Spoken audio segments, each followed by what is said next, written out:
He wasn't born. He was assembled. In a factory hangar on the planet Naboo. One of 12 astromech droids produced that day. Model: R2-D2 series. Manufacturer: Industrial Automaton. Assigned: Naboo Royal Engineers.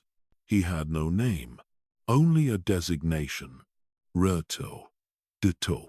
He was painted blue and white. His casing was polished. His processors were standard. Nothing about him was special. No Jedi sensed him. No prophecy spoke of him. No secret programming hid inside. He was built to fix ships. That was all.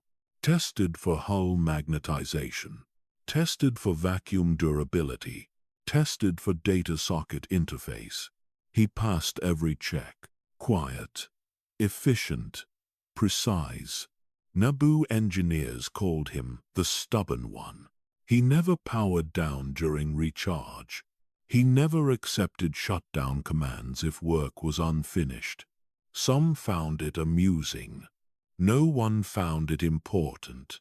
R2 was installed aboard the Royal Starship, a J-type 327 Nubian cruiser.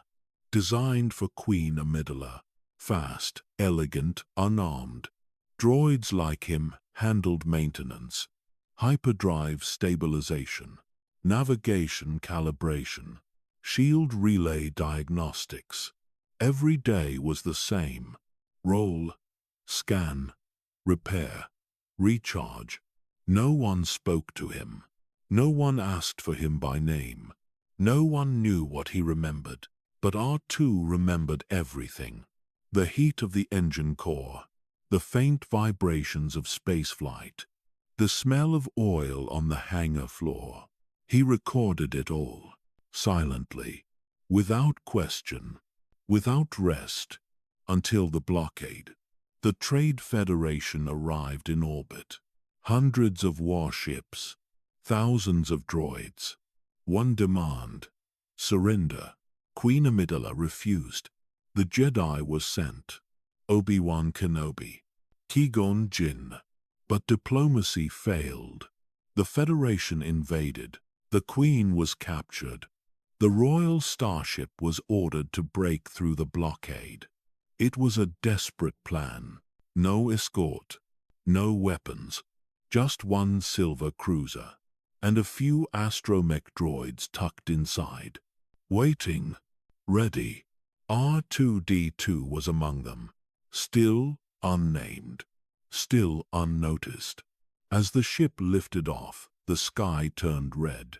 Laser fire rained down from orbit. The shields held for a moment. Then a direct hit. The deflector array was crippled. Shield power failed, and the ship began to break apart. Alarms echoed across the deck. The order was given. Deploy the droids. 4 astromechs launched onto the hull. R2 was the last. The others went first. R2 watched them from the socket bay. He saw their bodies hit by plasma fire. One by one, they were destroyed. No screams, no pain, just silent detonations. Metal torn apart. Hope extinguished. R2 waited for his command. It never came. He launched anyway. Onto the hull, alone. He crawled across the silver plating, magnetic clamps locking with each movement. He located the damaged shield generator, bypassed the scorched circuits, rerouted the power feed, stabilized the deflector core, and reactivated the shield system. The ship held together. It escaped. The Queen lived. The Jedi survived. No one understood why. No one saw him clearly. Until afterward, Queen Amidala asked for the droid who saved them. Only one name was listed: R2-D2. For the first time, he was recognized, not as a droid, but as the reason they were alive. And still, he didn't say a word. The escape didn't end in space. It began there. Behind the stars, danger waited. The blockade was thick. Lucree Hawk, battleships, hundreds of vulture droids, thousands of eyes, looking for one unarmed cruiser. The Queen was on board, the last free voice of Naboo. If she was captured, the planet would fall.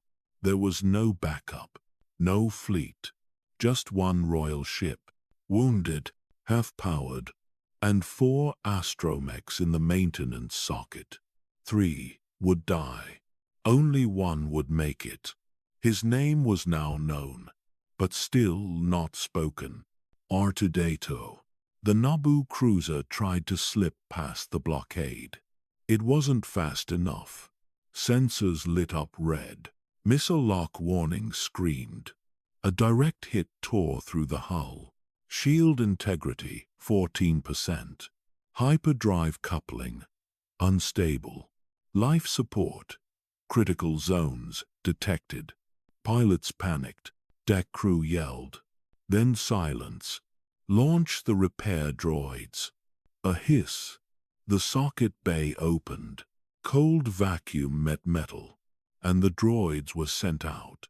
R2 felt the wind vanish, felt the hum of the hull, felt nothing at all. But he knew the routine. 3 others climbed first. R2 watched them go. One was cut down by a lucky shot. Another was hit mid-repair. The third tried to retreat, didn't make it. Only one socket remained. Redoses. No command came, but he didn't wait. He deployed. No words, no hesitation, just a small droid stepping into war. He latched onto the cruiser hull. The stars spun behind him. Laser fire crackled across the sky. Every second, death passed by. But he didn't stop. He scanned the generator core, detected the rupture, stabilized the interface node, and rebalanced the energy circuit. The shields recharged.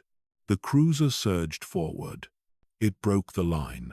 Behind them, the Federation fired again, but it was too late. R2 had already sealed the breach, and in doing so, sealed his fate. He was no longer replaceable, no longer one of many. He had done what protocol said was impossible. Repaired a shield system under fire, alone, mid-flight, in open space. When the cruiser touched down on Tatooine, the Queen stepped off in silence. The Jedi followed. Tensions were high. Decisions had to be made. But one detail lingered. One line in the ship's log. Shield core stabilized by R2-D2. No metal, no ceremony, but the Queen ordered his casing cleaned, and the engineers gave him fresh polish. No one understood why he'd done it, why he left without orders, why he kept going after seeing the others die. Some called it advanced programming. Some called it a glitch. But it wasn't code. It was something else. Something no one could explain. Loyalty, instinct, will. Whatever it was, it had saved them. And from that moment forward, R2-D2 was no longer treated like a tool. He had a name. He had a record. And he had the Queen's attention. But not everyone was pleased. Protocol droids resented him. Mechanics distrusted him. Even some Jedi gave him passing glances. Too independent, they whispered. Too stubborn, too aware. But R2 didn't care. He rolled forward, as he always did. Quiet, steady, watching, recording, everything. He remembered the explosion. He remembered the other droids. He remembered the cold, and above all, he remembered that he survived. Not because he was lucky, but because he refused to stop. Because deep inside, something told him there was more to come. And he had to be there when it happened. He had no rank, no voice, no rights, but he kept being chosen. From the desert of Tatooine, to the towers of Coruscant, to the cold halls of Kamino, R2-D2 was always there. Not because he asked to be, because he was needed. Padme trusted him. So did the Jedi, but it was Anakin Skywalker who noticed him most. A young Jedi Knight, brash, brilliant, broken. They met on a dusty landing pad. R2 beeped, Anakin paused, and from then on, they were never apart. R2 became his personal astromech, his co-pilot, his mechanic, his shadow, through every mission, through every war zone, through every failure the Jedi refused to acknowledge. The Clone Wars had begun, and R2 was sent into it, not as a weapon, but as a recorder, a repair unit, a watcher. He saw Jedi die. He saw clones scream. He saw separatist fire consume entire cities. He flew beside starfighters that never returned, watched transports vanish in orbit, heard the silence of post-battle comms. And yet, he lived, again and again. When others were wiped, he was not. When others were reprogrammed, he remained intact. Anakin never allowed his memory to be cleared. He wanted R2 to remember everything. R2 stored thousands of hours of classified missions, encrypted logs, battlefield conversations, moments that could destroy reputations. He remembered them all, and never shared them. Not even when tortured, not even when stolen. Once, he was captured by Trandoshan scavengers. Another time, by General Grievous's forces. They tried to pull his memory, tried to break his encryption, but he locked it down, burned through circuits, shut off vital systems, nearly killed himself to keep it hidden. When Anakin found him, he said nothing, just placed a hand on the dome, and whispered, "Good droid." That was enough. R2 didn't need praise. He needed purpose, and he had it.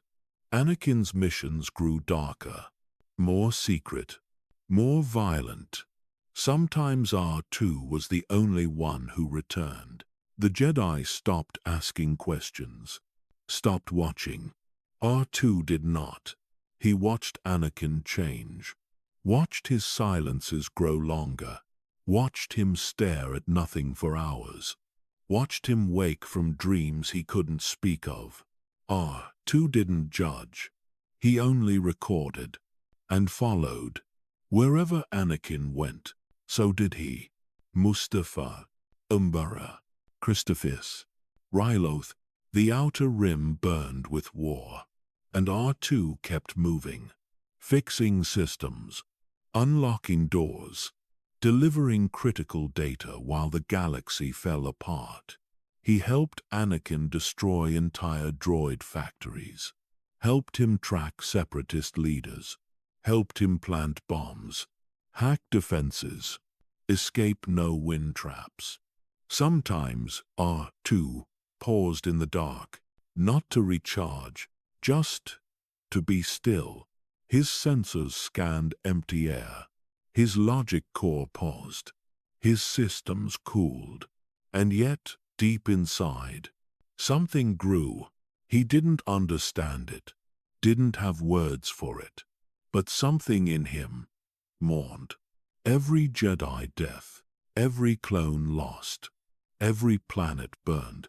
He stored it all, because no one else would. The Jedi were falling, and none of them could see it. But he could. He saw the signs. He heard the whispers. And most of all, he watched Anakin's eyes. They weren't the same anymore. They were colder, faster, hungrier. Something had shifted. R2 didn't know what it was, but he recorded the moment it happened. Exactly, precisely, because one day, someone would need to know. The war didn't stop, it spread, from world to world, system to system, and R2 kept going. Every mission, every crash, every narrow escape, he was there. When a senator went missing, he found her. When a clone battalion was ambushed, he rerouted the signal, called for reinforcements. When Jedi were trapped behind enemy lines, he unlocked the doors. Not once, but again and again. Without him, they wouldn't have made it, but they rarely said thank you. He wasn't built to be thanked. He was built to serve. And still, he chose more than he was programmed to. More courage, more independence, more silence. R2-D2 became a ghost in the machine, always present, always watching, never seen. He didn't speak basic, didn't walk upright, didn't wield the Force, but he saved more lives than most Jedi ever would. And in the data banks of the Republic, he was still just a utility droid, unnamed, unrecognized, but he never stopped moving, even when damaged, even when alone, even when surrounded by death. He repaired starfighters in mid-flight, bypassed blast doors under fire, disabled bombs seconds before detonation. Anakin trusted him with classified codes. Padme trusted him with her life. Obi-Wan, though cautious, admitted one thing. If I had to choose any droid to bring into battle, it would be him. R2 didn't change the war. He couldn't stop the darkness. But without him, the galaxy would have fallen sooner, and faster, and far more violently. Still, he knew what was coming. He could feel it. In the patterns, in the orders, in the eyes of the soldiers. Everything was shifting. The Jedi were uneasy, the Senate more silent, and Anakin. He barely spoke at all. R2 watched him from the corner of every chamber, listened to late-night transmissions, stored encrypted calls between masters and council. He didn't understand it all, but he understood enough. Anakin was breaking, and no one could see it, except maybe him.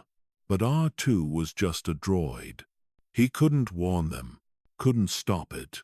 All he could do was record, and survive, and keep moving, because the day was coming, when the temple would burn, when the clones would turn, when names would become ashes, and everything R2 knew would vanish, so he stayed ready. His motivator always charged, his circuits always active. No memory wipe, no rest, no comfort. The others had long shut down, reassigned, deactivated, scrapped, but he remained, the one who kept moving, the one who refused to stop, because he remembered the others who fell. The droids blasted off the hull, the Jedi who vanished into the dark, the laughter that faded from Anakin's voice, and the last time Padme smiled. R2 remembered it all, even when no one else would, and he carried it forward, into the storm that was coming, because soon, very soon, he wouldn't just be a droid, he would be the last one standing in the silence, and the only one left, who still remembered how the galaxy used to be. The war moved fast, but not faster than fate. After Naboo, R2-D2 stayed with the Queen. Her guard trusted him. Her handmaidens carried him across systems. But something shifted. On the journey back to Coruscant, a boy had joined them. Young, quiet, powerful, Anakin Skywalker. R2 saw him only once during the trip, but something connected them, something unspoken. The Queen didn't notice it, but R2 did. When the cruiser landed, everything changed. Padme returned to politics. The Jedi returned to the temple. And R2 returned to routine. For a while, until the Clone Wars began, and the Republic demanded all resources, even droids, especially droids. R2 was reassigned. His records were reviewed, his systems checked, his memory remained untouched. That was rare. Most droids were wiped. He wasn't, because the logs showed too much value, too much independence, too much loyalty. So they sent him to a Jedi starfighter squadron, in need of a reliable astromech. The lead pilot, Anakin Skywalker. Years had passed, but when Anakin saw R2-D2 again, he smiled. "Didn't expect to see you here." R2 chirped once. It was the beginning. From that day forward, they didn't separate. R2 was assigned permanently to Skywalker, not just his pilot, his mechanic, his co-pilot, his only constant companion. The Jedi Council questioned it. They preferred standard rotation, but Anakin refused. "This one's mine," and no one argued, because when he flew with R2, he didn't lose. Skywalker's starfighter was different. Custom parts, redesigned hull, modified AI response. But at the heart of it, R2-D2, plugged into the S-foil, managing power, jamming signals, reading enemy formations before anyone else could.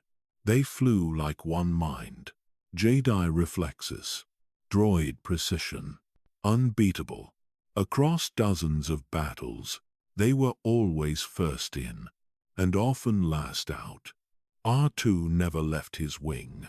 Even when Anakin disobeyed orders, even when he broke formation, even when he charged in alone, R2 stayed, because the mission didn't matter. The order didn't matter. Anakin mattered. He wasn't just a Jedi anymore. He was something else. Something R2 hadn't seen before. He wasn't calm. He wasn't patient.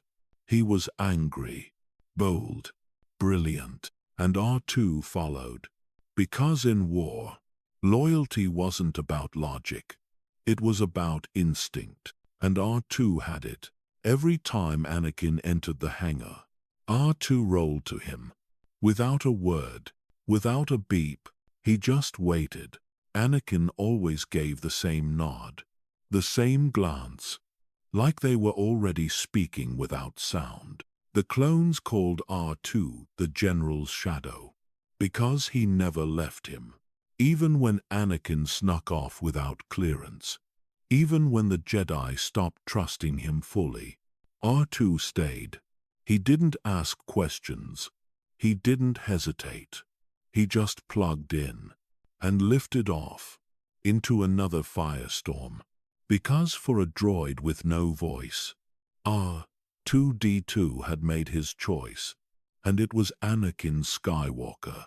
Every mission was worse than the last. Every battle more brutal.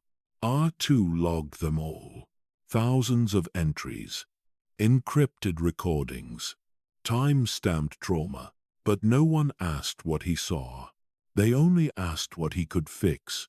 Anakin's starfighter was nearly destroyed over Munilinst. R2 kept it flying. He rerouted engine power, sealed the ruptured coolant line, disarmed a live torpedo caught in the hull. Anakin never flinched. He kept flying, kept fighting. R2 kept him alive. And it wasn't just one battle. It was dozens. Across Felucia, Ryloth, Catanamoidia, R2 flew through hell, not beside Anakin. With him, They were never apart. Even in ground assaults, R2 stayed close, slicing doors, reprogramming enemy droids, delivering hidden comms to trapped squads. He didn't wait for orders. He acted. That scared some commanders. Too autonomous, they whispered. But Anakin ignored them. R2 knows what he's doing. And he did. He saw things no droid should see. Jedi torn apart by explosives. Clones left behind by broken orders. Separatist prisoners executed in silence. Sometimes by Anakin himself. R2 didn't react. He just recorded. Because that's what he was made to do. But something in him changed. Not in code. In behavior. He began guarding locked doors, interfering with base scans, hiding recordings from command, not because he was told to, but because he wanted to. The Jedi never suspected. They didn't think a droid could choose. But R2 chose. Every day, he stayed loyal, even as the war twisted everyone else. He saw Anakin lose sleep. Saw him argue with Obi-Wan, saw him lash out at clone officers, but he also saw moments no one else did.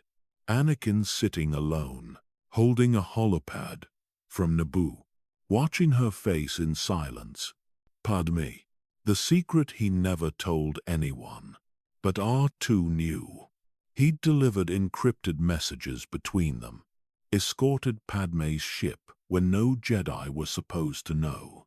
R2 protected the lie, because that's what Anakin needed. And because R2 still remembered Naboo, still remembered who she was, and what Anakin used to be. He clung to it, even as the war pulled them both deeper. Every time the ramp opened, R2 rolled out first, scanners active, shields up, scomp link ready. Anakin followed, and together they rewrote every rule of the battlefield.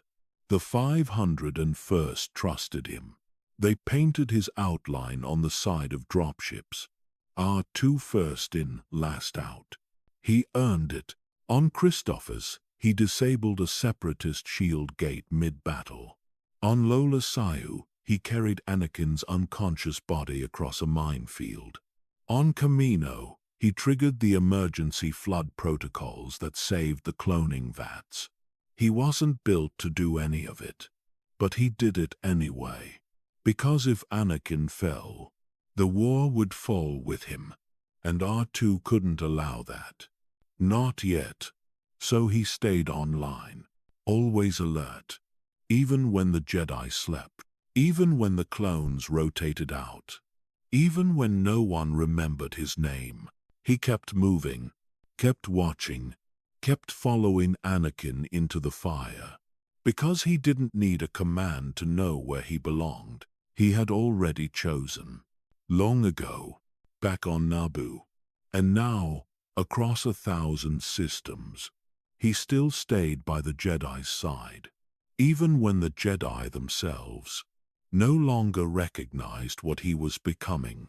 The war aged him, not in years, in silence. Anakin Skywalker spoke less. When he did, his voice was sharper, shorter. He stopped laughing between missions, stopped joking with the clones, stopped listening when Obi-Wan warned him. R2 noticed first, because R2 was always there. He stood in the corner of briefing rooms, rolled quietly behind Anakin through temple halls, watched the young Jedi stare at the floor long after others left. The council discussed balance. Anakin felt betrayal. R2 recorded the meetings, the pauses, the moments when Anakin clenched his fist and said nothing. The Jedi praised restraint. Anakin felt caged. The war demanded aggression. The council demanded patience. And he was trapped between both. R2 didn't understand politics, but he understood patterns. Anakin was changing. He slept less, meditated rarely, flew constantly. The cockpit became his refuge, the only place where his thoughts stopped screaming.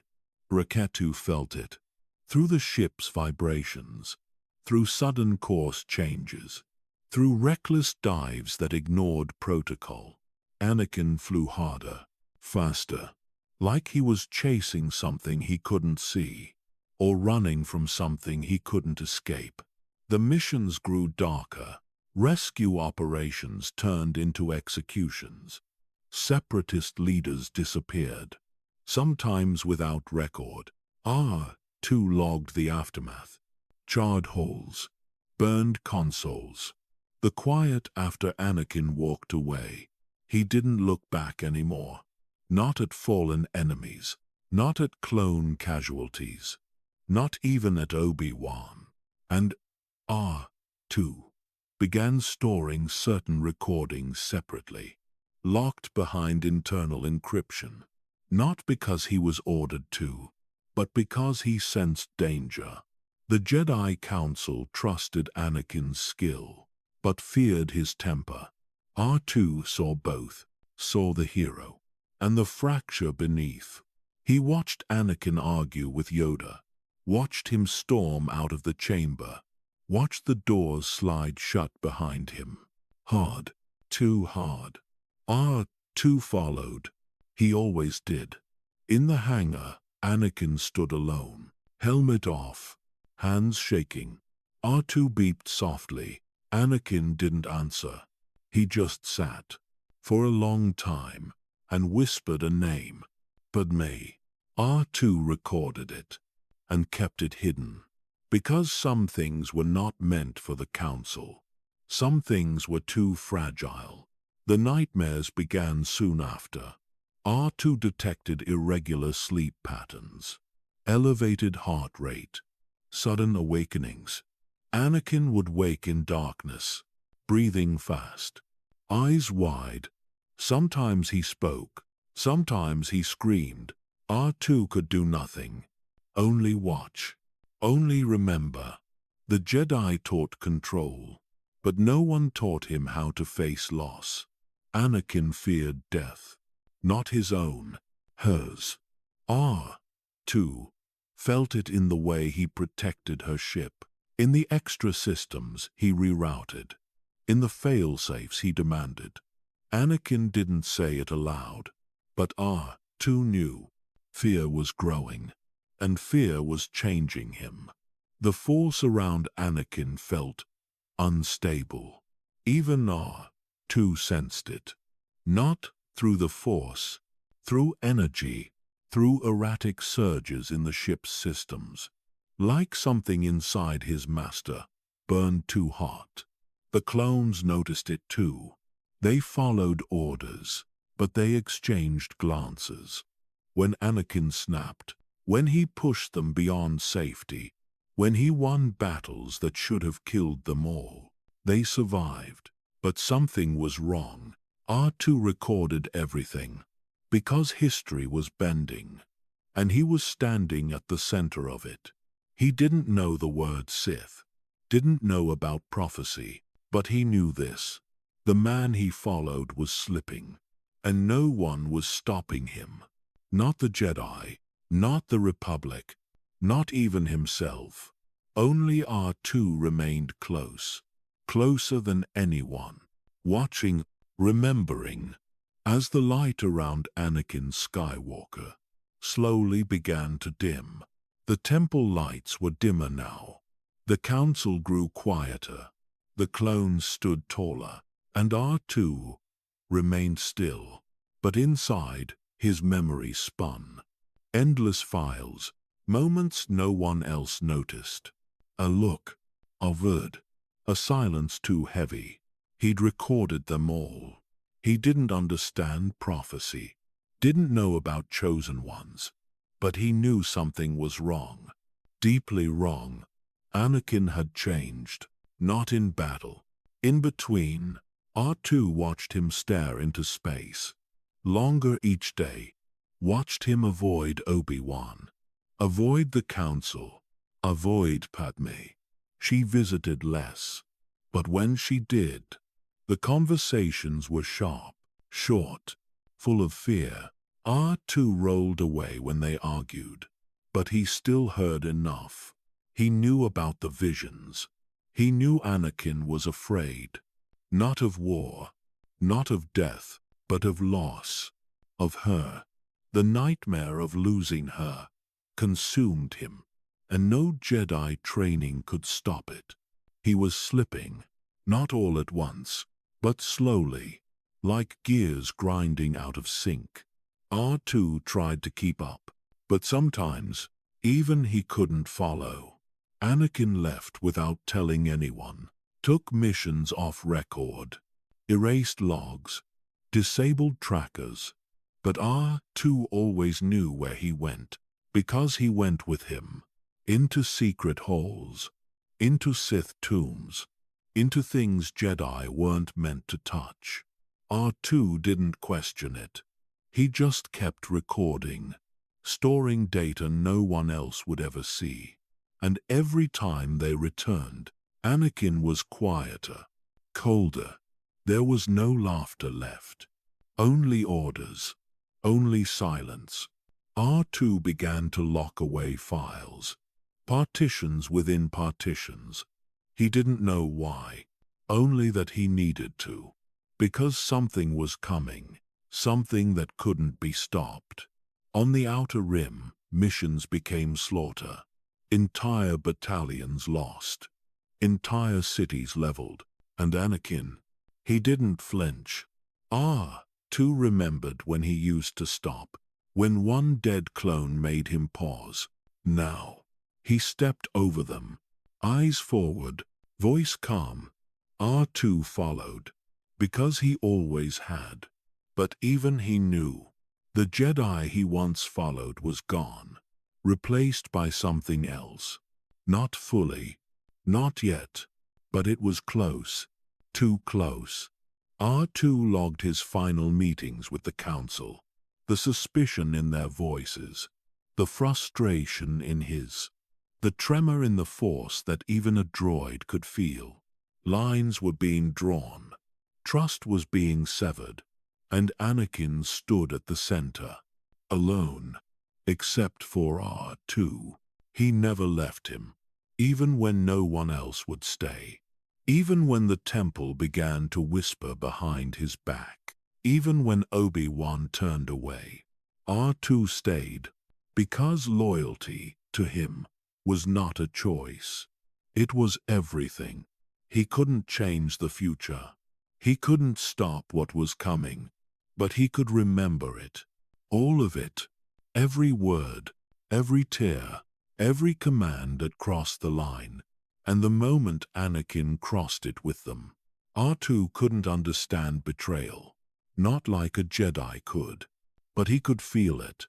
In the air, in the silence, in the way Anakin breathed when no one was watching.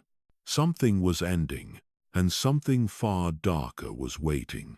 R2 didn't speak, he just recorded.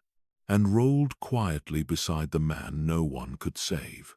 Because even as a machine, even without a soul, he could feel the heartbreak coming, and he would carry it with him, forever. The war didn't end. It only spread, planet to planet, system to system. Clones fought, Jedi died, and droids like him kept going. R2-D2 never left the field, never went offline, never received a break. He was reassigned again and again, sometimes to Anakin, sometimes to the 501st, sometimes to commanders who didn't know his name. But he always returned, because Anakin always asked for him back. "He's mine," he'd say, even when protocol objected. Even when rotation required change. Anakin didn't follow those rules anymore, and neither did R2. The missions blurred together. Recon and Salokami, Dropship sabotage on Mygeeto. Sensor array uplinks on Skako Minor. No medals. No recognition. Just quiet success. He was sent into fire zones before any troops landed, to slice into defense grids, to rewire planetary shields, to crawl through the vents of fortresses built to kill. Sometimes he was dragged back, scorched, missing panels, covered in blaster scarring. He never complained. He never stopped. He just recharged and went again, because the war didn't wait, and neither did the Jedi. R2 watched their numbers fall, saw masters fall in battle, heard their names disappear from the comm boards, watched funerals no one attended. Even Jedi were running out. The clones kept fighting, but they didn't feel the weight. Not like the droids did. R2 saw it. He saw their bodies, crushed in wreckage, left behind on backwater moons, logged into the system as irrecoverable. But he remembered each one and kept them in a private folder, labeled Silence, because that's what he heard after every fight, after every retreat, after every command ship exploded above a dying world. Silence. The kind that lingered in the joints, that burned in the audio receptors, that made even a droid feel cold. He was not made for war, but he had become part of it. The engineers tried to upgrade him, add weapons. He refused them. He was never meant to fire. He was meant to endure, to remember, to outlast the things others couldn't. And he did. On mission after mission, he carried pieces of the war no one else did. Secret holocrons recovered from ruined temples, encrypted separatist data cores, clones' final message, Jedi orders sent in panic. He stored them all, not because he had to, because he was the only one left who could. The others were gone. C-3PO was reassigned. Padme was distant. Anakin was fading. R2 was alone. Even in a room full of soldiers, he was alone. And yet, they kept sending him, kept calling him, because every time he came back, no matter the planet, no matter the odds, he returned, quiet, efficient, unbreakable. He didn't celebrate victories. He didn't mourn losses. He just moved forward, on tracks burned from heat, with a dome scarred by plasma, carrying memories no one else could bear. R2 wasn't a soldier. He was never trained to kill. But in this war, he became the one who had to survive, so others didn't have to. Some missions weren't clean. Some were traps. Even the best droid couldn't see every angle. R2 learned that the hard way. It started with a transmission, intercepted by Jedi intelligence. Faint, distorted. A signal from the outer rim, claimed to contain separatist encryption keys. Too valuable to ignore. The Republic needed proof. So, they sent a team. A stealth ship. 2 clones, 1 droid, R2-D2. He was perfect for the job, could access secure data cores, could interface with non-standard systems, could shut down firewalls in seconds. He boarded the ship without question, but something was wrong. He felt it before they landed. Too quiet, too still. There was no crew, no lights. No signal activity, but the beacon was active, and then the door locked behind them. Turrets dropped from the ceiling. One clone was vaporized instantly. The other screamed a warning and shoved R2 back through the corridor. He sealed the bulkhead behind them. It didn't help. The explosion tore through the deck. R2 was thrown into the dark. His motivator jammed. His sensors cracked. His comlink silenced. Then, arms. Metal. Too cold. Too precise. General Grievous had him. They didn't destroy him. They studied him. Strapped to a cold table. Drills above. Cutters beside. His dome was opened. His memory core tapped. His systems scanned by machines built for interrogation. But R2 didn't break. His encryption had no weakness. His memory bank locked itself.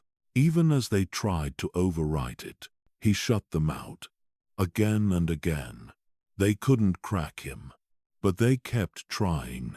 Every hour, every spark, R2 shut off non-vital systems, pretended to fail, waited, because someone would come. And someone did. Anakin Skywalker. He came with fury, led a strike team through the outer ring, cut through every droid between them. He didn't ask permission, didn't wait for backup. He only said one thing: find R2. Because he knew the droid hadn't been wiped. Because he'd ordered it never to happen. Anakin had told R2, your memory is yours, always. And now, that choice became a risk. R2 knew too much. He had recordings of Jedi movements, battle maps, Padme's transmissions.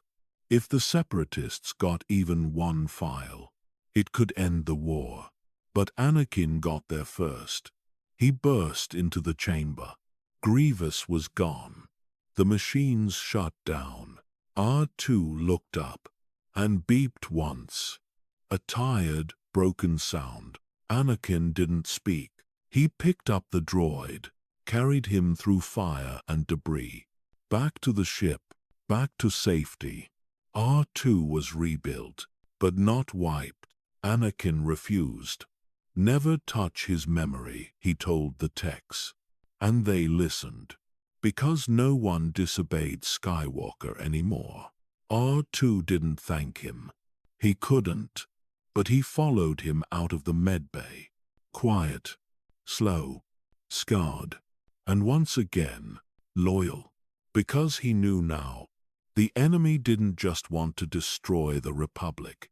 They wanted to rewrite the story, erase the truth, and silence the witnesses. But R2 refused.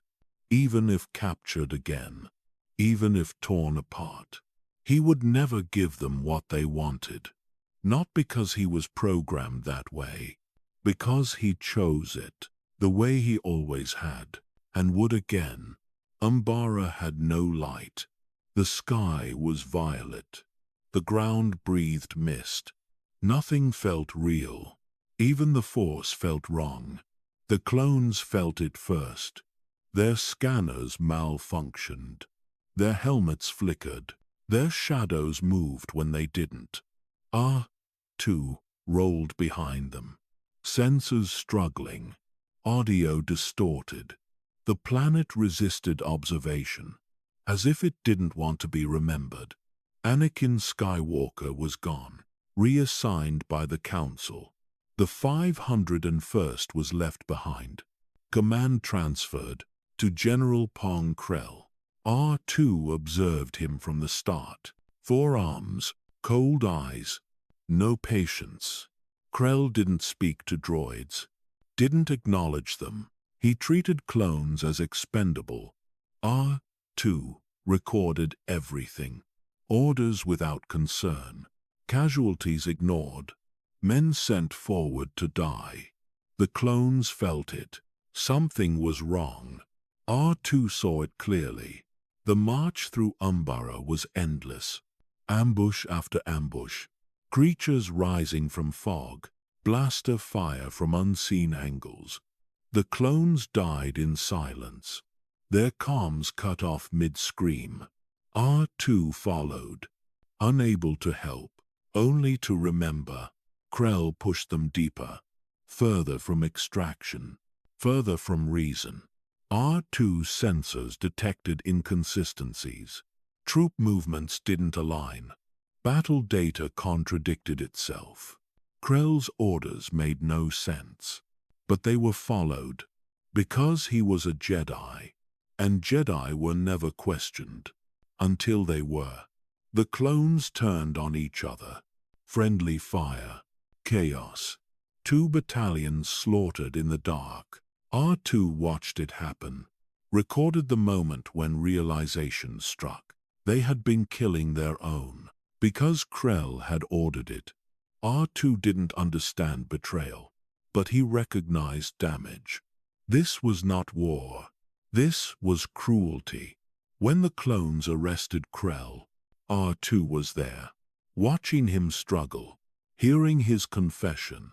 He had already chosen the dark side, already believed the Republic would fall, already prepared to serve whoever rose next. R2 stored every word, because someday, someone would need to know how early the rot began. Krell was executed, not by Jedi, by clones. The first time the order reversed. R2 recorded that too. The moment soldiers became judges. The moment the war crossed a line. Umbara was won. But nothing felt like victory. The clones stood in silence. The fog didn't lift, and R2's memory banks felt heavier than ever. When Anakin returned, he didn't ask for details. He only looked at the battlefield, at the bodies, at the faces of his men, and said nothing. But R2 saw his jaw tighten, saw the anger flare. Umbara changed him. It changed them all. From that moment forward, the war was no longer about survival. It was about control. R2 stayed close, because darkness was becoming familiar, and Umbara was only the beginning. The galaxy was learning how to turn on itself, and R2 was learning something else, that even Jedi could fall, not in fire, but in belief. And the war kept going, as if nothing had happened, as if Umbara would be forgotten. But R2 did not forget. He never would. Because some worlds don't disappear. They stay inside you. And Umbara stayed with him. Quiet. Permanent. Waiting. He had no dreams. No sleep. No mind to break. But still, R2 felt tired. Not in his service. In his memory. Because he never forgot anything. He remembered the first battle. The screams in the hangar. The shields failing, the stars spinning outside the hull. He remembered Naboo, Padme's voice, Anakin's promise, the calm before the Clone Wars began. And now, he remembered everything after. Too much, too heavy.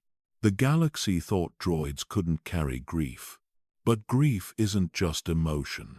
It's data. It's records. It's silence where something used to be. R2 carried all of it. He had seen thousands die. Some instantly, some slowly, some looking directly at him. He didn't speak, but he listened. He didn't mourn, but he remembered. The Jedi didn't. Not all of them. They moved forward because they had to. Because if they stopped, they'd feel it.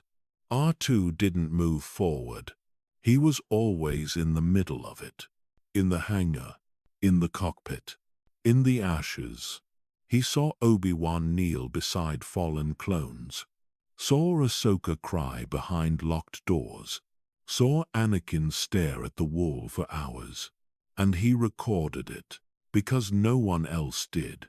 He kept files no one would access. Moments that didn't make the war reports. Conversations whispered in the dark.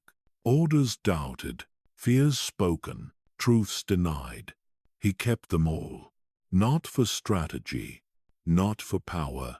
But because stories die when no one remembers. And R2 couldn't allow that.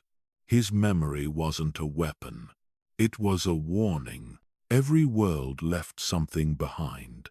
A broken droid pot, a clone's helmet, a Jedi's silence. R2 carried them inside, because no one else could. He had outlived entire battalions, outlasted commanders, watched Padawans grow into knights and vanish. Every time a new squad met him, they asked the same question. Why hasn't this one been wiped? Anakin always gave the same answer. Because he remembers. They didn't understand, but R2 did. Because knowing the past meant seeing what was coming. And what was coming was worse than any battlefield. The whispers were louder now. The Jedi were being questioned. The Republic fractured. The clones grew colder. The orders more brutal. And Anakin, he was almost gone. R2 followed him still. But he knew he was following someone different now. The war had reshaped him. And soon it would end him. But R2 didn't stop. He kept recording, kept rolling forward, kept doing what no one noticed. Because someone had to. Even a droid. Even a forgotten machine. Especially one that never forgot. He watched the galaxy turn toward darkness. He watched the Republic become something else. And he stayed. Because someday, someone would want to know what happened. Not the official story. Not the Jedi version. Not the clone reports. The truth. And when that time came, R2 would be ready. Because while others were fighting, he had been remembering. Every scream, every lie, every name. He never fired a shot, never gave a speech. But he saw everything. And when the time came, he would be the last one left who knew. The last one left who could say, "This is what it was. This is what we lost. This is what we became." It didn't begin with an explosion. It began with stillness. A signal, a code, a moment of silence that spread through the Force. And through the war, R2-D2 didn't hear the Force. But he heard the silence. He was in the hangar when it happened. The temple comms went quiet. Jedi transmissions cut mid-sentence. Clones stopped asking questions. Troopers marched into restricted zones, and no one explained why. He rolled forward, scanning the change. Something had shifted. He felt it in the hallway. In the way no one looked at each other. The way clones gripped their rifles tighter.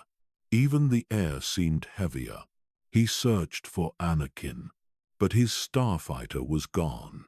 No flight plan logged. No mission reported. No clearance given. Just gone. R2 tried to access the holonet. Blocked. He attempted internal security feeds. Corrupted. Every system that once welcomed him now pushed him out. For the first time, he felt unwelcome. Not as a droid, as a witness. The Jedi Temple sealed its gates. Padawans ordered to quarters. Masters summoned to high chambers. And then, nothing. R2 wasn't cleared for answers. But he kept moving. Looking. Listening. Waiting. He returned to Padme's apartment. She wasn't there. Guards at the door said nothing. But their faces said everything. Fear. Confusion. And something deeper. Betrayal. He waited by the window, staring at the skyline, watching ships rise and fall, watching Coruscant forget how to breathe. Then the fire began. Not in the sky, in the temple. R2 saw the smoke before the message came. Do not return to the Jedi Temple. A code from Bail Organa. Encrypted. Urgent. R2 R2 played it twice. No explanation. Just warning. Then another signal came. Palpatine's address. A speech to the Senate. R2 watched it from the shadows. Listened to every word. The Jedi have betrayed the Republic. The attempt on my life has left me scarred. An empire, safe and secure. Thunderous applause followed. But R2 didn't move. Because he knew something no one else did. The Jedi hadn't vanished. They'd been hunted. Systematically. And someone had led it. Someone he knew. Someone he trusted. Anakin Skywalker. R2 didn't believe it at first. Until the logs were decrypted. Until the truth reached Padme. She collapsed when she heard. And R2 caught her before she fell. She didn't speak. Only cried. R2 sat beside her for hours. Silent. But listening. Because he already knew the truth. He had known before the speech. Before the flames. Before the silence. He'd seen it growing for years. In the way Anakin looked away. The way he stood too still. The way he spoke too softly when he was angry. The Jedi hadn't betrayed anyone, but someone had betrayed them. And that someone was no longer the boy from Tatooine. Not the friend who smiled on the battlefield. Not the pilot who once promised to protect everyone. That version of Anakin was gone.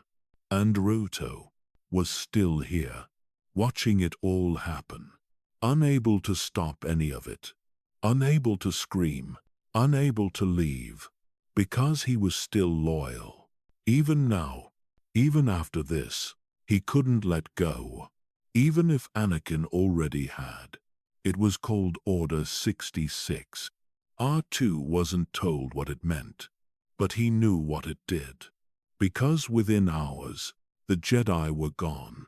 Clones turned on them. Without warning. Without question. Masters were cut down mid-sentence. Padavans ran. Younglings never had a chance. And across the stars, the lightsabers went out. R2 couldn't process it. The same clones who followed them now followed something else. Something colder. Something absolute. The war wasn't ending. It was collapsing. R2 intercepted the signals. Encrypted kill orders. Sent to every unit in the field. One phrase repeated. Execute Order 66. He stored it. Logged it. Played it back 3 times.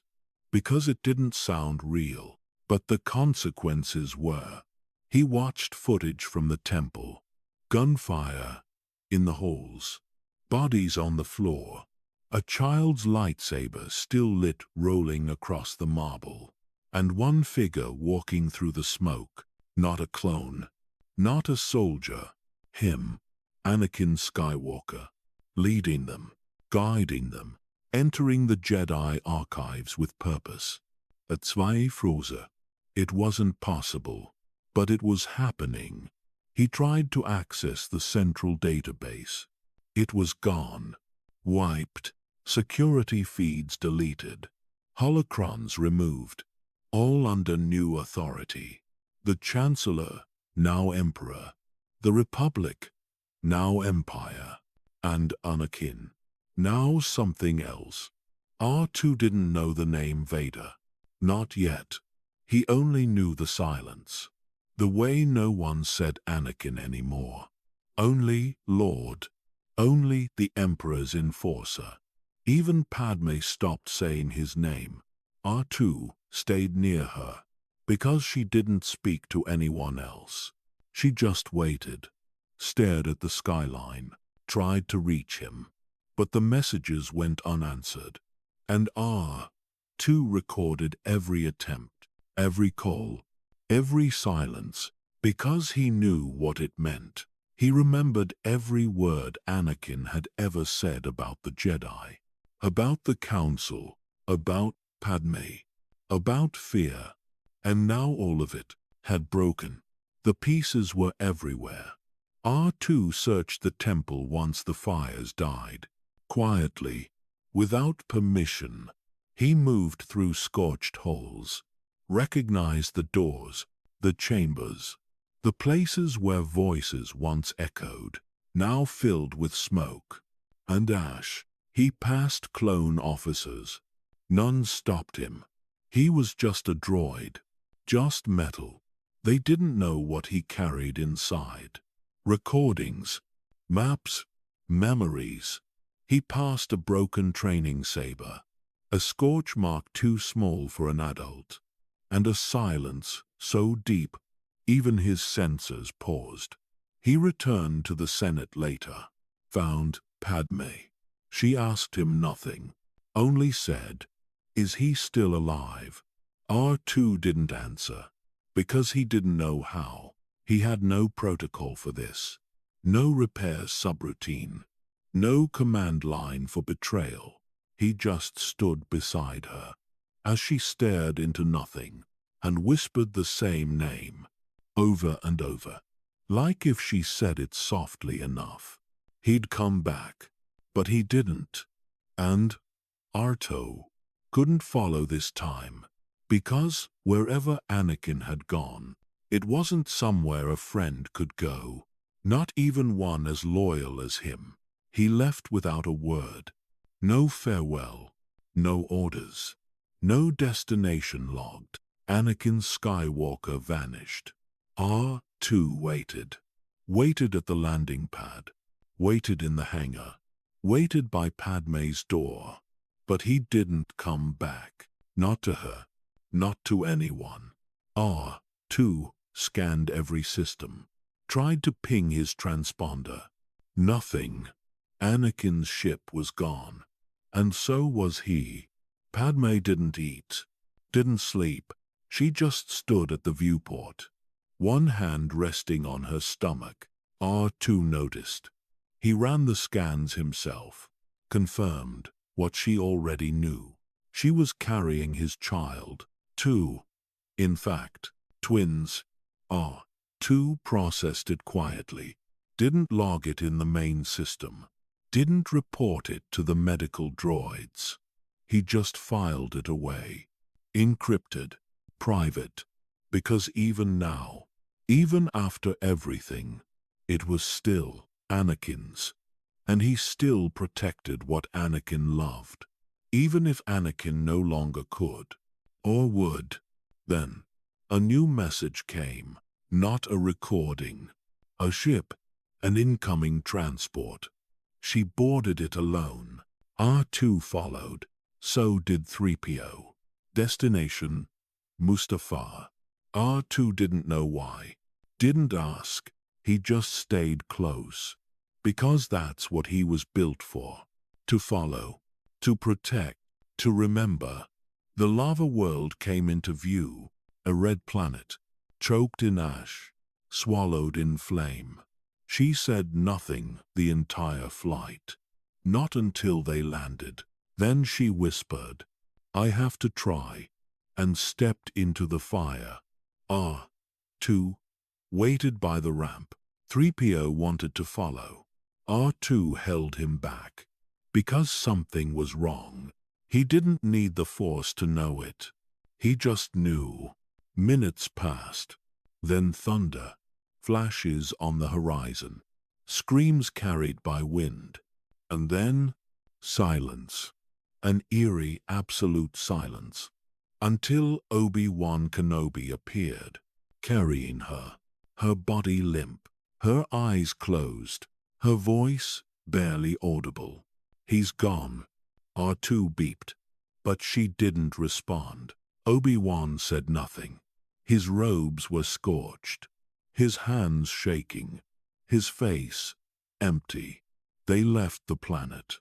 R2 didn't ask questions, didn't access the flight logs, didn't try to find Anakin, because he already knew. He had seen the eyes in the footage. He had seen the smoke in the temple. He had seen the lightsaber, the one Anakin built now clipped to Obi-Wan's belt. Anakin Skywalker was gone. Not missing, not wounded, gone. And whatever was left behind wasn't him. R2 stored that conclusion. Privately, separately, he didn't speak it, didn't transmit it, because he couldn't explain it, and because part of him still hoped. But that part was fading. With every hour, Padme was dying. The medics couldn't explain it. Medically, she's fine, they said. But R2 knew. She was gone long before her heart stopped. It wasn't the injury. It was the heartbreak. R2 watched her take her last breath. Watched the way her hand twitched toward nothing. Watched her whisper the name again. Anakin. And then nothing. R2 didn't make a sound. Didn't move. Just sat beside her. As the galaxy lost one of its last lights, and, as the friend he'd followed across stars, became a shadow, one he could no longer follow, he was rebuilt in silence. On a medical station orbiting Coruscant, far from light, far from life, only machines were present. And the Emperor, R2, wasn't there. But the signals came through. Encrypted transmissions, broadcasts with no origin tags, no response protocols. But R2 recorded them. Every word, every scream. He matched the voice immediately. It was Anakin. But it wasn't. Not anymore. Pain laced every word. The kind that couldn't be repaired. He heard metal being sealed, flesh replaced, circuits fused into bone. He heard silence after that. And then, breathing. Mechanical, ragged, unnatural. Like someone was alive when they weren't meant to be. Then came the final message from the Emperor himself. Lord Vader is complete. No ceremony, no welcome, just a declaration, as if the galaxy had been waiting for it. R2 listened once, then turned off his receiver, not because of error, because of grief. He remembered the boy on the starfighter, the one who smiled, the one who believed in saving lives. That boy was gone, and in his place, a weapon. He never saw the armor up close. Not then, not yet. But he saw the aftermath. The way the galaxy trembled. The way names were erased from record. The way fear spread faster than war ever had. Jedi survivors hunted across stars, planets silenced, holocrons destroyed, and always behind it, a figure in black, a breath that never stopped, a voice that never shook. They called him Vader, but R2 never did. He stored the name, filed it, labeled it as a threat, but never spoke it, because part of him still held on to what came before, not out of hope, out of duty. He had seen the transformation, not just in metal, in soul. He'd watched Anakin's fall, step by step, choice by choice, until there was nothing left, only armor and silence. Padme was gone. Obi-Wan had vanished. Yoda fled to exile. The war had ended, but the cost could never be counted. R2 remained at the center of it, unnoticed, unthreatening, forgotten, but not empty. He carried the truth, from Naboo to Mustafar, from the Senate to the Temple. He remembered the Republic, he remembered the betrayal, and he remembered the man who became a mask. R2 never told anyone, not Bail, not Leia, not Luke, because the truth wasn't ready yet, and neither were they. He waited, watched, stored, because memory was his power. And one day, when the galaxy was ready, he would share what he had seen. But not now. Now was for survival. The Empire grew stronger, the shadow deeper, and the man once called Anakin Skywalker disappeared behind the mask, forever. At least, that's what they believed. But R2 knew better. He had seen the moment it happened. The moment Anakin died, and Vader rose. It wasn't fire. It wasn't pain. It was a choice, and R2 would never forget it. It started in silence, not from peace, from fear, a stolen transmission, a fleeing ship, a weapon too large to understand, and a small blue droid carrying it all. R2-D2 didn't understand hope, not in the way Leia did, but he understood importance. He understood urgency. He understood the weight of silence. The Tantive 4 wasn't a warship. It was a lifeline, and it was running out of time. R2 rolled through the narrow corridors, his sensors low, his memory full. The plans were sealed inside him, encrypted, buried, locked behind levels of firewalls no machine could reach. Except him. The Death Star had been a secret. Now it was a shadow that reached across the galaxy, and R2 carried its weakness. The only one. Leia trusted him. She gave him no orders, only a message. One line recorded behind her eyes. You must take this and find him. R2 knew the name. Obi-Wan Kenobi. He hadn't seen him in years, but the file still existed, filed under Silent Worlds. Planet Tatooine. Sector G Petruzekshi Chapter. R2 stored it, marked it, prepared for departure. But before he could leave, the ship was hit. A blast rocked the hull. Panels fell from the ceiling. Soldiers ran past him, blasters ready, faces pale. Another hit. The lights flickered. R2 braced himself. Leia stayed calm. She always did. She handed the cartridge to him, tucked it inside, told him nothing, because nothing needed to be said. He was the plan now. The lights turned red. The stormtroopers breached. The corridor filled with screams. R2 rolled away from it, toward the escape pods. 3PO followed, complaining, but R2 didn't stop. He accessed the launch sequence, cleared the local trajectory, overrode the safety protocol. They weren't cleared for launch, but they were leaving anyway. He sealed the hatch. The ship detached, and they were falling through space, toward sand, toward exile, toward the last Jedi who might still remember. The last man who had seen Anakin Skywalker as more than a shadow. Tatooine spun below them, brown, dry, silent. The pod shuddered. R2 stayed still, clutching the message, holding the plans, not for glory, not for history, but because someone had to. The pod hit the sand hard. Metal screeched. Dust poured in. 3PO panicked. R2 ignored him. His scanners came online. No enemy ships nearby. No transmissions in range. The planet was quiet. For now. He exited the pod. His dome spun once. He faced the horizon. 2 suns. No roads. No help. Just purpose. That was enough. He began to move.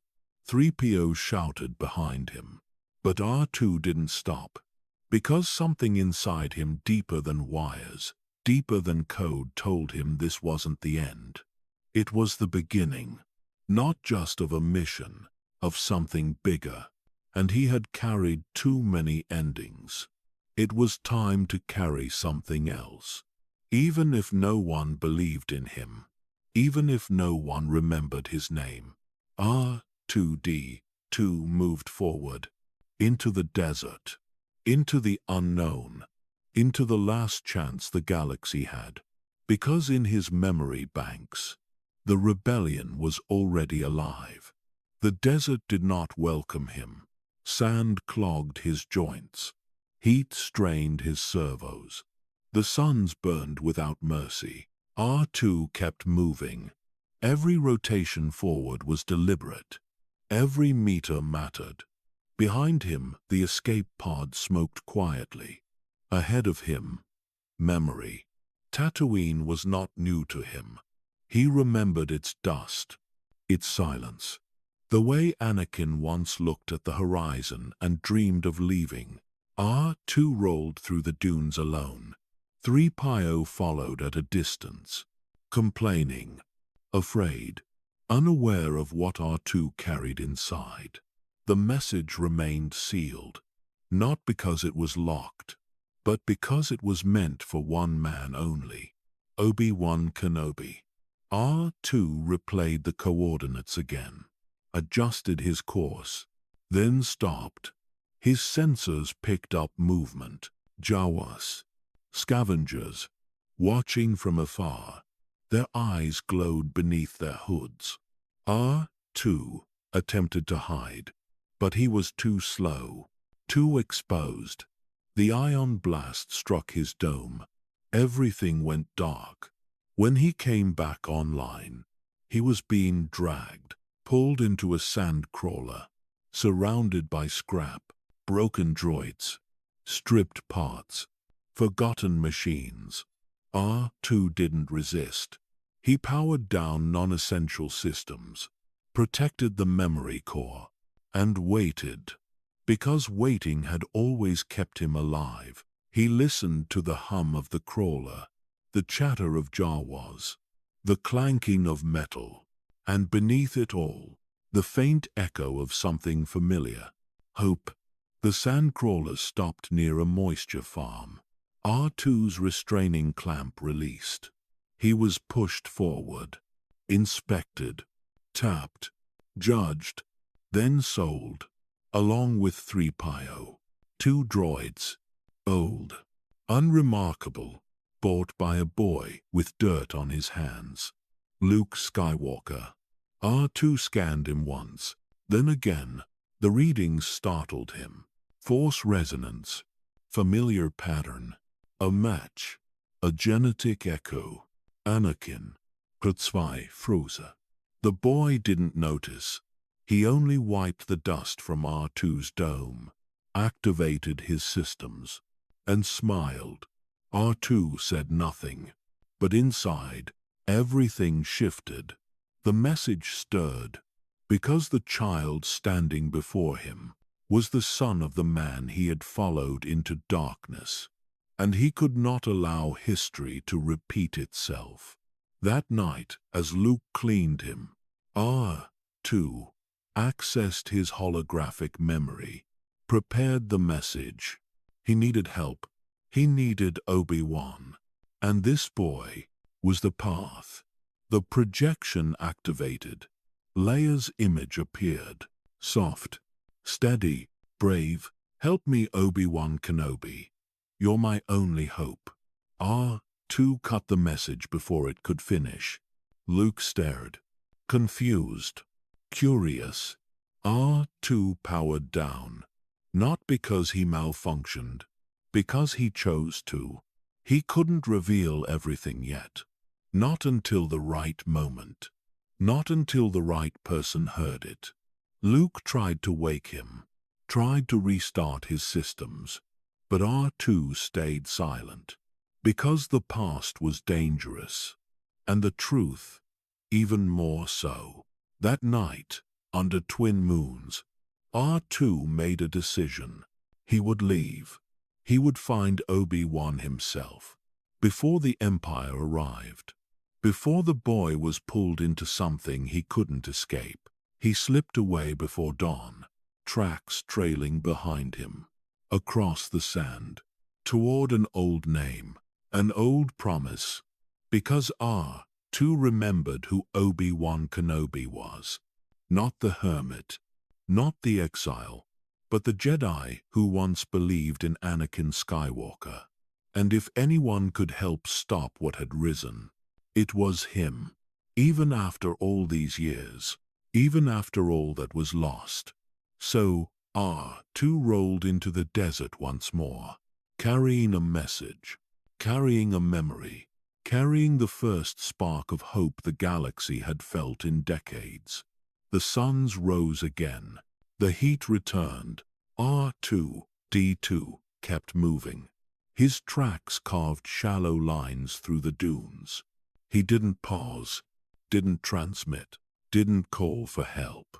He was following a memory, a set of coordinates buried deep in his system.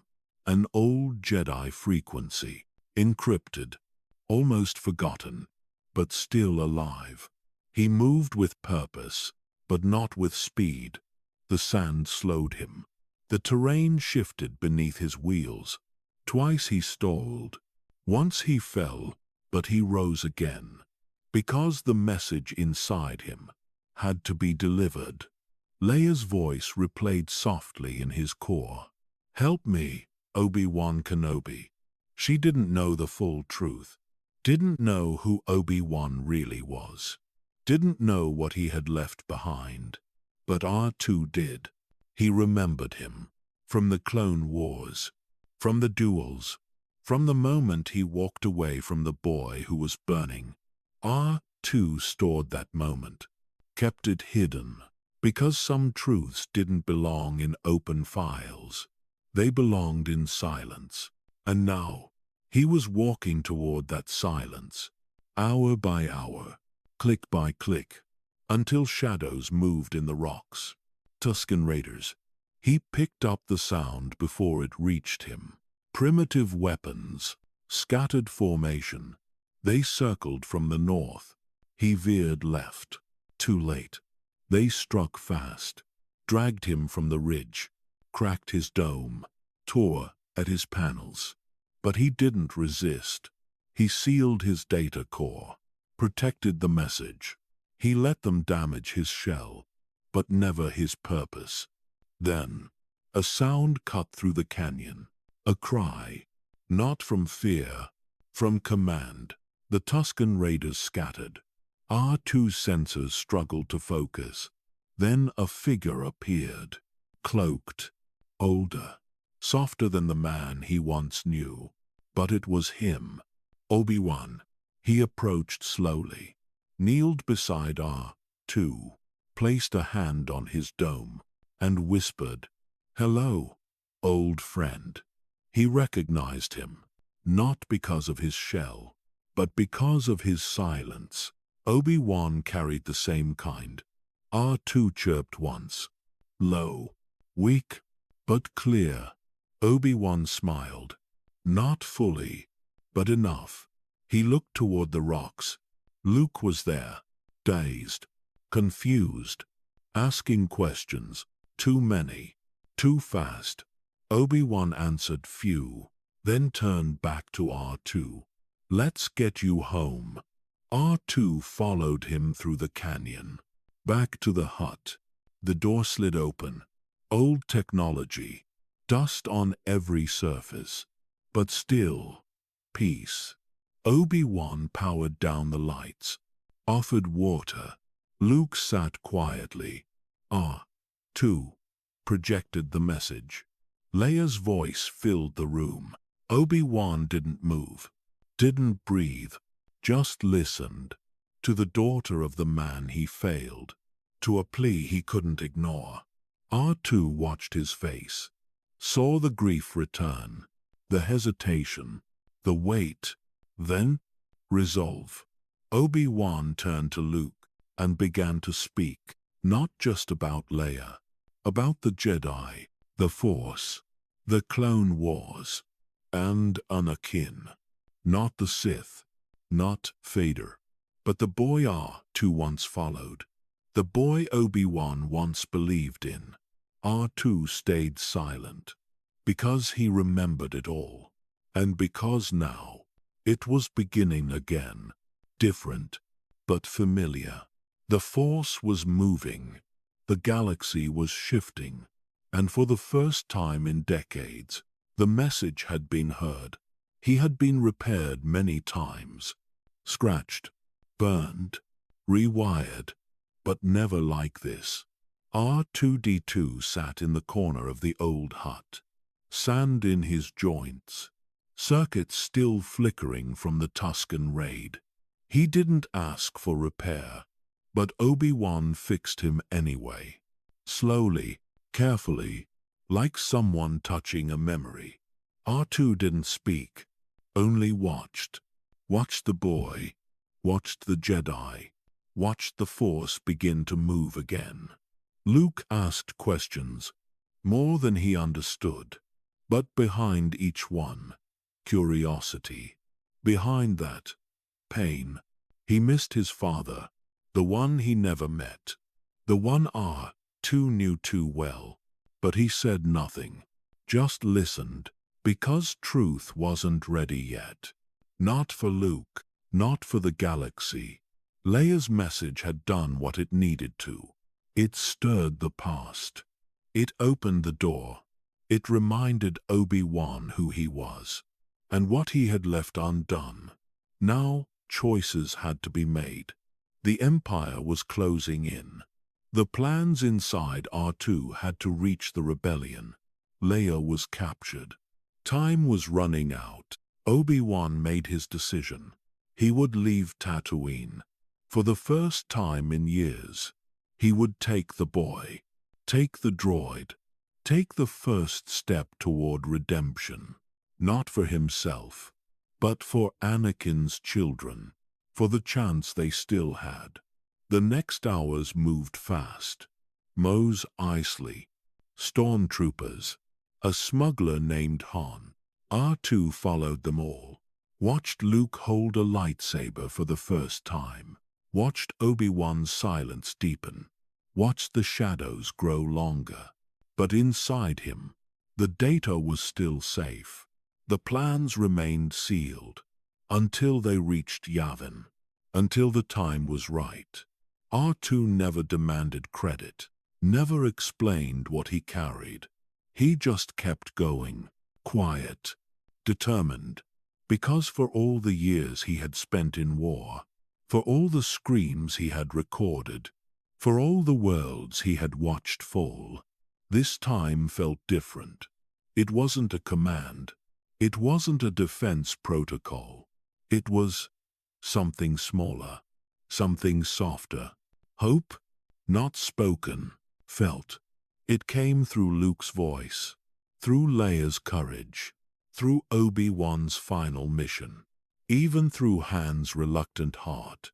The Death Star loomed, the rebellion shook, but R2 held the one thing the Empire didn't expect, a weakness, designed by fear, buried by arrogance, and now exposed by memory. R2 delivered it.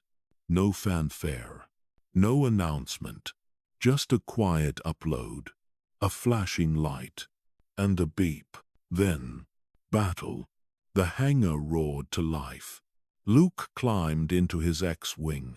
R2 was lowered into place, wired in, ready. He scanned the systems, redirected power, modified the stabilizers, and when they launched, he watched the stars bend. Another war, another flight, another life on the line. But this time, it wasn't for survival. It was for something bigger, and he would be there to see it. Because he had seen the worst of the galaxy, and he still chose to believe.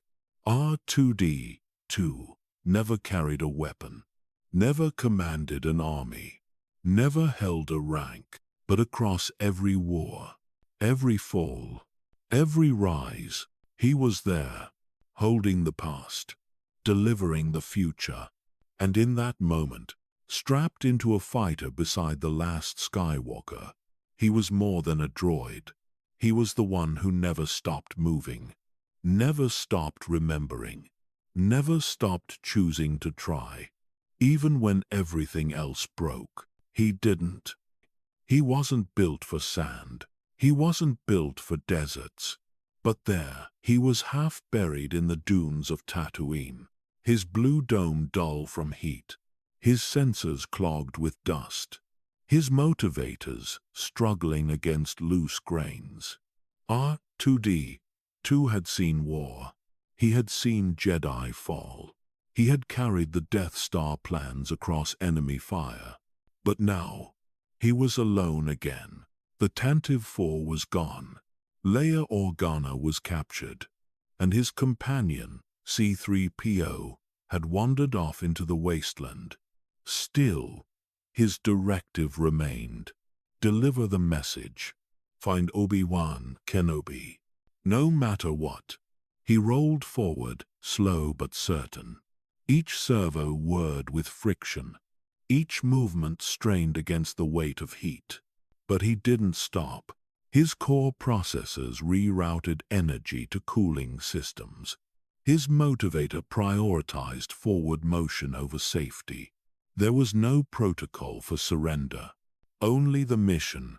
And somewhere in that endless sea of dust, someone was watching. The Jawas had seen droids before. They'd captured many. Broken astromechs, damaged protocol units, parts and pieces of forgotten machines. But R2 was different. He shocked 2 of them on sight, fought back, whirred loud, refused to comply. Still, they overwhelmed him. An ion blaster to the side. A net. Then darkness. R2 powered down. Not from fear, but from tactical calculation. He was outnumbered. To resist now would risk the message. So he shut down, went quiet, and waited. Inside the sandcrawler, he awoke again, surrounded by other machines. Old units, scavenged hulls, forgotten models from wars long gone. He was not like them. He remembered the Clone Wars. He remembered Anakin. He remembered Padme. His memory banks were never wiped. Not once. It was his greatest strength. And his silent curse. He knew too much and said nothing. As the sandcrawler rumbled across dunes, R2 remained still. But inside, his systems scanned the environment, triangulated signals, measured terrain. And when the hatch opened again, he was ready. A moisture farm. A quiet stretch of land under the twin suns. Simple people. Faded robes, tired eyes. A boy with sandy hair. Barely grown. Restless. Curious. His name was Luke. And when his uncle picked R2 from the lineup, something shifted. A line had been crossed. A loop had closed. The son had touched the path of the father. And the droid, who had once followed Anakin into war, would now follow Luke into destiny. He was cleaned, serviced, briefly examined, but his restraining bolt kept him silent. Until nightfall. Until he found a moment alone. Then, the projection activated. Leia's voice echoed into the room. "Help me, Obi-Wan Kenobi. You're my only hope." It wasn't the full message. Just a fragment. Just enough to trigger the memory. R2 waited. Waited for the boy to see. Waited for him to care. Waited for the Force to move. Because it always did. Even in silence. Even through a droid. Even here, on a forgotten world of dust and stars. Luke Skywalker watched the projection fade. The blue light vanished. The room felt quieter after. He frowned. Confused. Curious. R2-D2 powered down again. Not by error. By choice. Because the message was not meant for the boy. Not yet. Luke tried to restart him. Tapped his dome. Checked his panels. Nothing. Only silence. Outside, the twin suns dipped low. The sky burned orange. R2 listened from within. He heard Luke arguing with his uncle. He heard frustration, dreams trapped beneath responsibility. The same tone, the same restlessness. He had heard it before. Years ago, from another boy, another Skywalker. On this same world, the pattern felt familiar. Too familiar. R2 stored the observation, flagged it. Anakin Skywalker had stared at these same horizons, had spoken the same words. I'm meant for more. Luke didn't know that, but R2 did. And memory is powerful, even when it stays silent. That night, Luke returned alone. He knelt beside R2, spoke softly, asked questions about the message, about the woman, about Obi-Wan Kenobi. R2 remained still, because answers change lives, and once given, they cannot be taken back. Luke stood, left the room. R2 reactivated moments later. Quietly, he accessed local star charts, cross-checked Kenobi's last known location. The data was old, nearly erased, but not gone. A hut in the Jundland wastes, far from settlements, far from trouble, or so it was supposed to be. R2 knew he could not stay. The Empire was searching. Stormtroopers were already on the move. The Death Star plans inside him were a ticking signal. He could feel it. The longer he waited, the closer darkness came. So he made a decision. Before dawn, before Luke woke, R2 disengaged his restraining bolt. The sharp spark. A small act of rebellion. Then he rolled into the night. Sand whispered beneath his treads. The moisture farm faded behind him. Ahead, only dunes and memory. Luke noticed his absence too late. He followed the tracks, calling out, annoyed, then worried. R2 kept moving, because he had learned something long ago. From the Clone Wars, from Anakin, from survival. Sometimes the only way to protect someone is to leave them behind.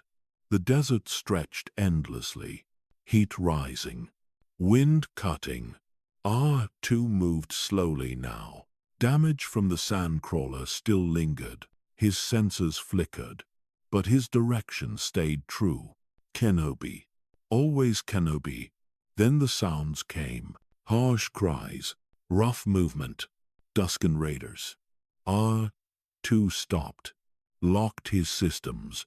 Too late.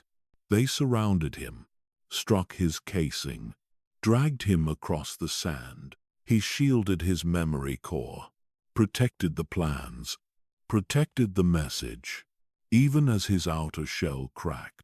Then, a sound, a cry unlike theirs. Sharp, commanding. The raiders scattered instantly. R2's sensors struggled, then focused. A robed figure, bent with age, but familiar. So familiar. The man knelt beside him, touched his dome, and spoke words R2 had not heard in nearly 2 decades. Hello there. The voice unlocked everything. Clone Wars memories surged. Battles. Loss. Anakin. R2 chirped weakly. Recognition confirmed. Obi-Wan Kenobi had been found. Not by chance, not by luck, but because memory always finds its way home. Obi-Wan carried him carefully, not like a machine, like something fragile, something remembered. The hut was small, quiet, hidden beneath years of dust and regret. R2 rested near the wall, his systems recalibrated, his memory stabilized. But inside, everything stirred. Luke arrived soon after, breathing hard, questions already forming. R2 watched the two of them stand together. The old Jedi, the young boy, separated by decades, connected by blood. Neither of them knew how close they truly were. Obi-Wan powered R2 fully. The projection activated again.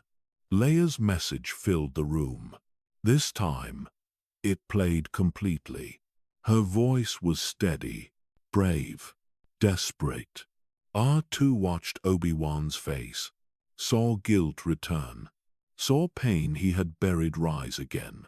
When the message ended, silence remained, a heavy one. Luke spoke first, then Kenobi. The name landed softly, like an old wound reopened. Obi-Wan nodded. Then he began to speak. Not all of it, not the full truth, but enough. He spoke of the Jedi, of the Republic, of a man named Anakin Skywalker, a great pilot, a powerful Jedi, a hero of the Clone Wars. R2 listened carefully, because he knew what was missing. He knew where the story bent, but he did not correct it, because truth can wait. Luke listened in awe, in wonder, in longing. R2 saw it clearly. The same hunger, the same fire, the same pull toward something greater. He remembered Anakin sitting in a cockpit, hands shaking with excitement, eyes bright with belief. Luke had the same look, different face, same spark. When Obi-Wan spoke of Anakin's fall, he softened the words, "Darth Vader betrayed and murdered your father." R2's processors hesitated. The statement was incomplete, but necessary. Not yet. Not now. Luke needed a path, not a burden. R2 understood. He had carried too many truths too early before. Outside, stormtroopers searched nearby farms. The Empire was close. Their shadows stretched even here. R2 intercepted their scans, recognized the pattern, the same one he had seen during the purge. This was not coincidence. This was pursuit. He signaled Obi-Wan silently. A warning ping. Low frequency. Immediate danger. Obi-Wan felt it. Even without words. Decisions were made quickly. They would leave Tatooine. Luke resisted. He had obligations. Family. Responsibilities. R2 watched the struggle. He remembered Anakin facing the same choice. Stay or go. Anakin had chosen to leave. Luke stood on the edge of the same moment. Then the message arrived. From the farm. Smoke in the distance. Charred remains. R2 scanned the horizon. Confirmed what Luke already felt. There was nothing left. The Empire had chosen for him. Luke fell to his knees. Shock. Grief. Silence. R2 did not move. He had seen this before. Loss has a pattern. It repeats itself. Obi-Wan placed a hand on Luke's shoulder. Spoke gently. There is nothing for you here now. The words were true. Painful. Necessary. Luke stood. Looked at the horizon. The twin suns setting. R2 recognized the moment instantly. It was the same one Anakin had lived. The same choice. The same pull. History did not repeat perfectly, but it echoed. And R2 was there again, watching another Skywalker step toward the stars, carrying hope, carrying loss, carrying a future shaped by the past. The hangar echoed with footsteps. Obi-Wan walked ahead. Luke followed behind. R2-D2 rolled silently at their side. The Millennium Falcon waited. Old, is scared. Ready. Inside the cockpit, the smuggler grumbled. The Wookiee roared. But none of it mattered. The mission had begun. R2 positioned himself at the navigation terminal. He didn't need orders, didn't wait for permission. He had done this before. He had flown with Jedi, with generals, with ghosts. Now he flew with a boy who didn't know who he was. Not yet, but the stars would show him. They always did. The ship launched. Tatooine disappeared behind them, and the future pulled them forward. In the quiet of hyperspace, R2 played the message again. Alone. Just once. Leia's face flickered before him. A reminder.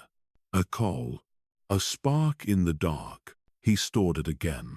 Filed it beneath hope. That was the category now. No longer war. No longer loss. Hope. It was fragile, but it moved. The Death Star loomed ahead. Unseen. Unknown, but already present in the choices being made. Luke trained with a lightsaber. Clumsy. Determined. Raw. R2 observed quietly. Measured his posture. Compared it to Anakin's. Differences were clear, but the force behind it, the will, was the same. He saw it in Luke's eyes. That deep pull toward meaning, toward something bigger than himself. Anakin had wanted power. Luke wanted purpose. And that difference mattered.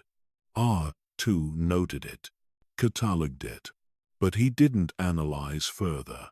Not yet. Because purpose can become power. And power can always break. The mission turned. A tractor beam caught the Falcon. R2 shut down immediately. He played dead well. He had learned that on Geonosis, on Mustafar, in the shadows of Palpatine's city. In silence, droids survived. The ship was boarded. Stormtroopers searched, passed over him, dismissed him. A mistake. One of many. Inside the station, everything changed. Leia was found, then rescued, but something else was lost. Obi-Wan.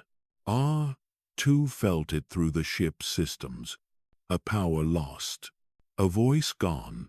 A silence that shook the air. Luke said nothing at first, but R2 saw it. The pain. The weight. It was starting.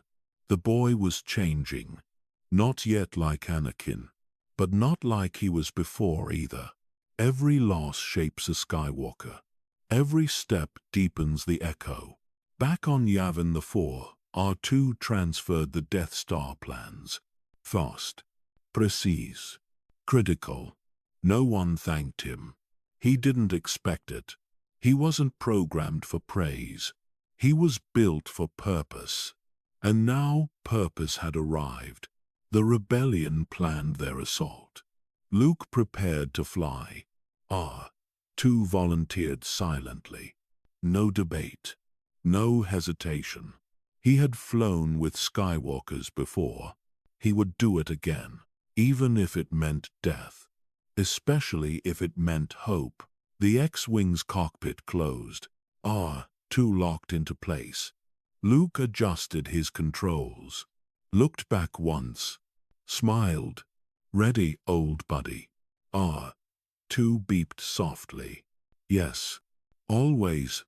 The battle began. Blaster fire lit the sky. Ships fell. Pilots screamed. But R2 focused only on the goal. The trench. The exhaust port. The shot. He tracked every target. Calculated every risk. Absorbed every hit. Until the final one. A sharp explosion. His dome split open. Sparks flew. Systems failed. Darkness rushed in. But he had done it. The shot was made. The station was destroyed. Hope had survived. Because even broken, even burning, R2 had fulfilled his purpose. Again, and in the silence that followed, he dreamed of twin sons. and two brothers who had once looked at the same horizon. He wasn't built for combat. He wasn't programmed for war. But neither was the galaxy. He was made to assist, to calculate, repair, and interface. A utility unit, a sidekick, a tool. But in a time when hope was crushed under armor and fear marched on metal legs, he became something else. They never saw him coming. Because he didn't look like a threat. He didn't speak like a soldier. He didn't carry a weapon.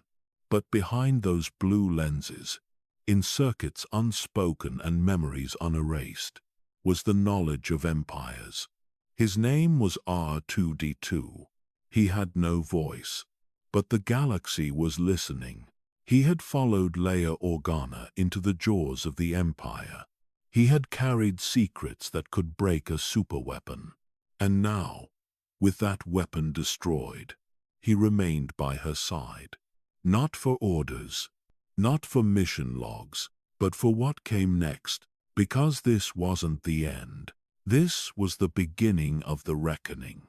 After Yavin, the rebellion had tasted victory, but that taste came with blood, with pursuit, with betrayal waiting in shadow. R2 knew this pattern. He had lived through it once before. War brings silence before the scream. In the ice caverns of Echo Base, he worked without rest. While soldiers prepared turrets and trenches, he maintained transports and scanned incoming storms. No medals, no thanks. Only constant vigilance. And when the Empire came, he didn't run. He boarded the Falcon under fire, navigated asteroids with calm precision, held power systems together when the hull threatened to fail. He didn't hesitate. He didn't glitch. He didn't break. Because he couldn't afford to. He had seen war before. He had flown beside Jedi starfighters, watched clones fall from gunships, watched Anakin Skywalker lose himself to shadows. Now, he watched his son, Luke, the boy who looked nothing like a warrior, but carried a burden that only R2 understood. He had found Obi-Wan. He had survived Vader, and now he searched for Yoda. But Luke didn't understand what R2 carried. What he had seen, what he remembered, he never asked. He never knew. That was the droid's burden. To serve, to stay silent, to protect without recognition. The X-Wing's swampy landing on Dagobah wasn't his first crash. It wouldn't be his last. But even half submerged, he kept his sensors scanning. He didn't trust quiet places. They were always followed by storms. Yoda didn't look at R2 with surprise, only recognition. A flicker of memory passed between ancient eyes and a droid who had watched Jedi fall. But no one said anything, because the past had to stay buried, even if it hummed just beneath the surface. As Luke trained, R2 waited. He recorded. He listened. He never left. Not because he was ordered to stay, but because he couldn't leave. Not again. The Force didn't flow through him, but memory did. And sometimes that was heavier. He didn't need to feel the darkness rising. He had already lived it. In fire, in screaming metal, in the sound of Anakin's breath changing. And when Luke left Dagobah, when the cold of space swallowed them again, R2 knew where they were going, to a city in the clouds, to a trap not meant for him, but one he would survive, because that's what he always did, not as a hero, not as a legend, but as the droid in the shadows, saving everyone, one locked door at a time. Cloud City wasn't a battlefield, but it became one. And R2-D2 didn't need a weapon to fight. He had something more dangerous access. When others walked into Vader's trap, R2 found another path. Doors wouldn't open for a blaster, but they opened for him. As Lando lied and Han fell into carbonite, as Chewbacca roared in fury and Leia was dragged away, R2 moved quietly. He accessed terminals, bypassed security, scanned layouts, not as a soldier, not as a hero, but as a droid doing what no one else could. He opened sealed gates. He delayed stormtrooper reinforcements. He mapped the quickest route to the Falcon. Every second he bought was a second closer to escape. He didn't need recognition. He needed results. And when they ran, when the hallways filled with screams and laser fire, he was the first back on the ship. He didn't wait to be thanked. He plugged in, stabilized systems, kept the hyperdrive alive when it tried to fail. Again, and again, and again, the Empire wanted prisoners. Instead, they got ghosts. Then came Jabba's palace, another fortress, another lock, and R2, again, was the key, smuggled in like cargo, displayed like a servant, but holding the plan, a saber hidden in his body, a weapon meant for the Jedi, a promise of rebellion disguised as obedience. He served drinks by day, monitored by night. He recorded movements, mapped escape routes, tracked guard rotations. Every moment, he waited, until the signal came. And when Luke stood alone before the hut, when the trap closed around them, R2 was already in place. The lightsaber launched. The battle began. He stayed at the edge of chaos, dodging blasts, avoiding chains, until the sail barge burned, and they left, not as captives, but as warriors reborn. The rebellion surged again, and R2 followed, not in glory, not in command, but as the machine behind every door, the spark behind every escape. He wasn't loud, he wasn't seen, but he was always there. On Endor, it was no different. The forest whispered of traps and ambushes. The mission was simple: destroy the shield generator. But nothing stayed simple. When the team was captured, when the Ewoks mistook them for enemies, R2 intervened, not with violence, but with light, a single spark, a slice through bindings, and the tide shifted, not through battle, but through belief. He walked among the trees, beside warriors with blasters and swords, a tiny figure on metal legs, holding the future inside him. And when the bunker doors refused to open, when coded locks defied rebel slicers, R2 rolled forward. No fanfare, no speech, just data and defiance. He connected to the wall, fought through firewalls, cut through encryption forged by the Empire, and when he was hit, when his dome sparked and smoke rose, he didn't scream, he just shut down, quietly, loyally, wounded in silence, broken in duty, because even in failure, he gave them one last chance.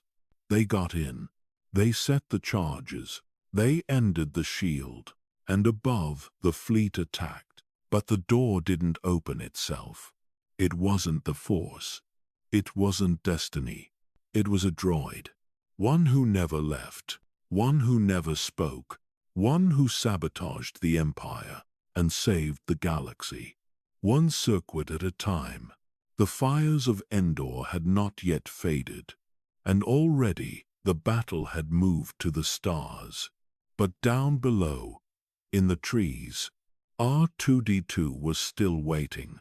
He had been repaired, burn marks still fresh on his frame, internal damage still cooling. But there was no rest for machines like him. He rolled beside Leia, watched Han hesitate before an explosive charge. He scanned frequencies, picked up Imperial movements from the shadows. He knew the language of war, not just blasters, but patterns. When to run, when to slice, when to hide behind a tree that wouldn't burn. The rebels thought tactically. R2 thought surgically. He didn't care about the size of the enemy. He cared about access points, generators, power relays, code injectors buried under durasteel. The mission wasn't to win. It was to end it. To break the machine that shielded the Death Star. So he moved faster, slower, adjusted based on terrain and sound. He followed paths not on any map. Animal tunnels, collapsed bunkers, old Clone Wars wreckage. The forest didn't scare him. It had no passwords. And when the charges were set, when the fire began, he didn't flinch. He had seen worse. He had seen Anakin become Vader. He had watched Jedi die in halls of marble. Watched clones turn on their masters. Watched the galaxy split in two. And then again. So this fire, this ending was not fear. It was balance. A blink in his lens. A final upload. And then, he turned his head to the sky. The Death Star. His journey had started there once. Now it ended above him. He listened in. Encrypted signals. Imperial cries. The faint voice of Luke Skywalker, cutting through the static. It sounded like pain. The forest trembled as explosions echoed. But R2 didn't move. He was waiting. Not for victory. For confirmation. The shield was down. The fleet moved in. And then, silence. Silence across every Imperial channel. Silence in the storm. He turned, rolled back toward the smoke, and rejoined the others. Han laughed. Leia smiled. Chewbacca howled toward the sky. But R2 didn't celebrate. He backed away from the fire. He faced the dark. Because he knew this wasn't over. A second Death Star. Destroyed. But the man inside it, Vader. The one R2 had followed through war and madness. The one who had betrayed everything. And Luke, his son, had gone in after him. R2 said nothing. But his circuits remembered. The first time he met Anakin. The promise. The speed. The fire. And the fall. Now his son stood in the same fire, choosing a path no one could predict. Would he return? Or would history repeat? R2 had been through this before. He'd carried messages, secrets, hope. He could wait, because that's what he was built for. To outlast war, to endure memory, to record the truth, even when no one else wanted to remember it. And when Luke did return, dragging his father's broken body across a landing ramp, R2 didn't speak. He just watched, stored every detail, filed it into silence. Vader was gone, but the boy had not become him. The story had changed. And the fire, this fire, was the end of the Empire. But not the end of R2-D2. Because somewhere in the stars, another battle would begin. And he would follow. Even if no one asked him to. Even if no one ever knew. He had watched galaxies rise. Watched friends become enemies. Watched machines become more human than men. He didn't need thanks. He didn't need rest.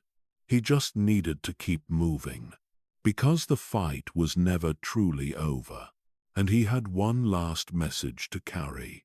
The celebration rose around him. Music, firelight, voices full of relief.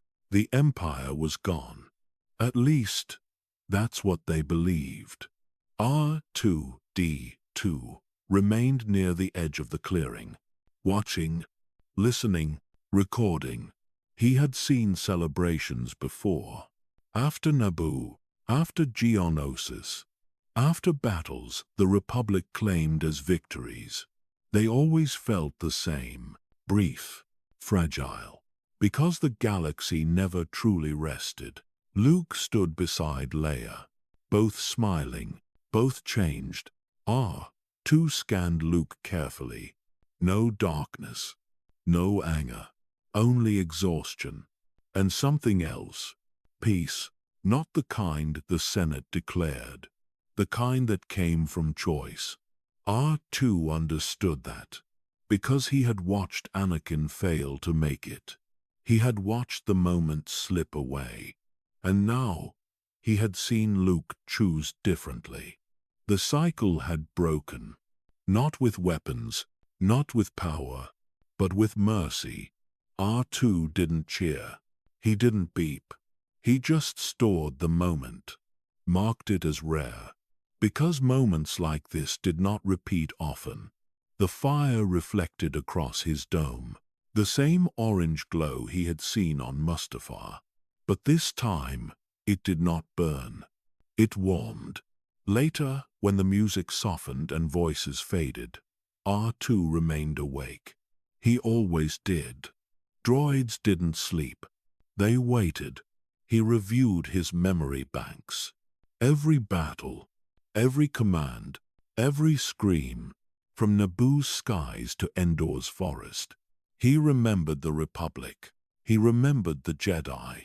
He remembered a boy who built him without knowing his future, and another boy who trusted him without knowing his past. The galaxy would write its history soon. Generals would take credit. Heroes would be named. Statues would rise. But no one would mention the droid. They never did. They would not record the doors he opened, the systems he disabled, the messages he carried, the seconds he saved, because those things happened quietly, in shadows, between blaster shots.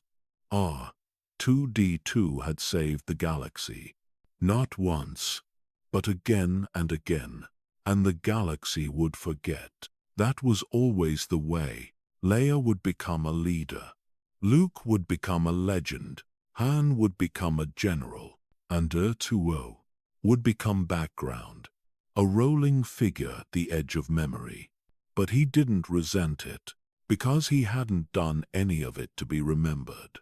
He had done it because someone had to. Because when the galaxy was falling apart, someone needed to keep moving.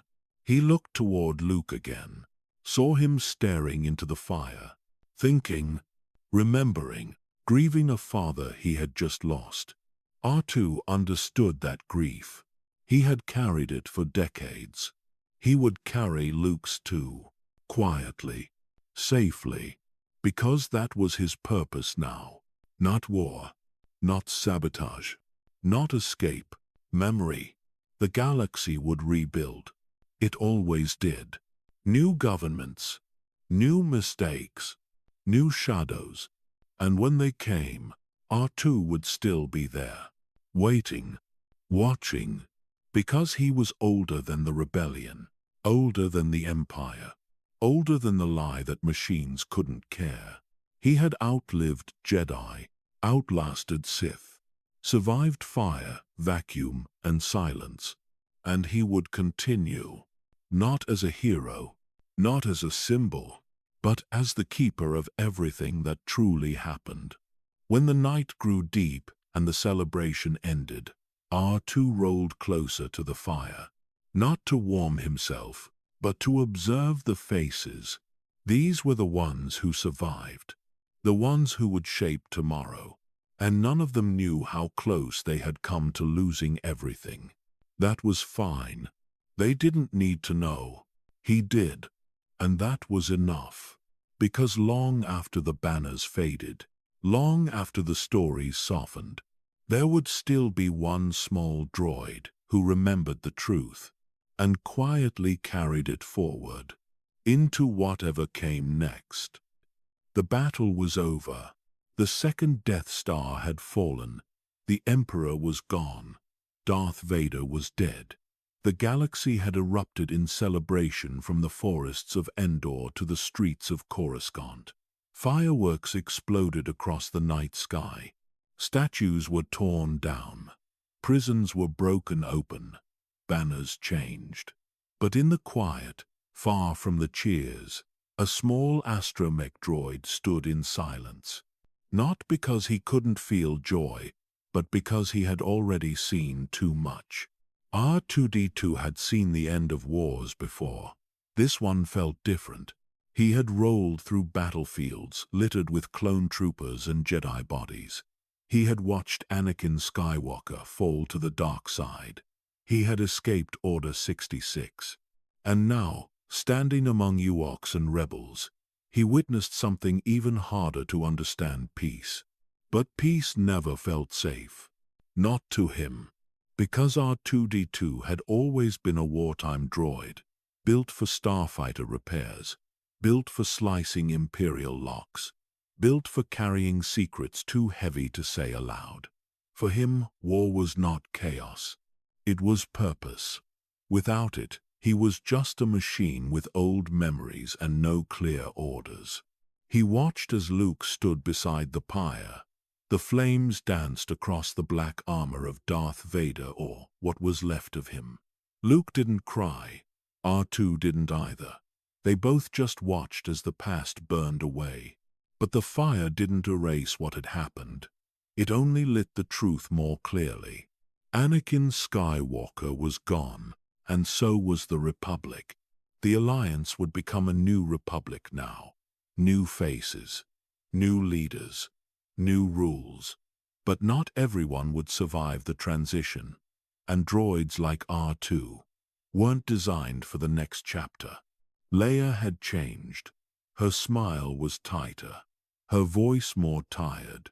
She still trusted R2, still sent him on missions, but he could feel the weight on her shoulders grow heavier with each passing month.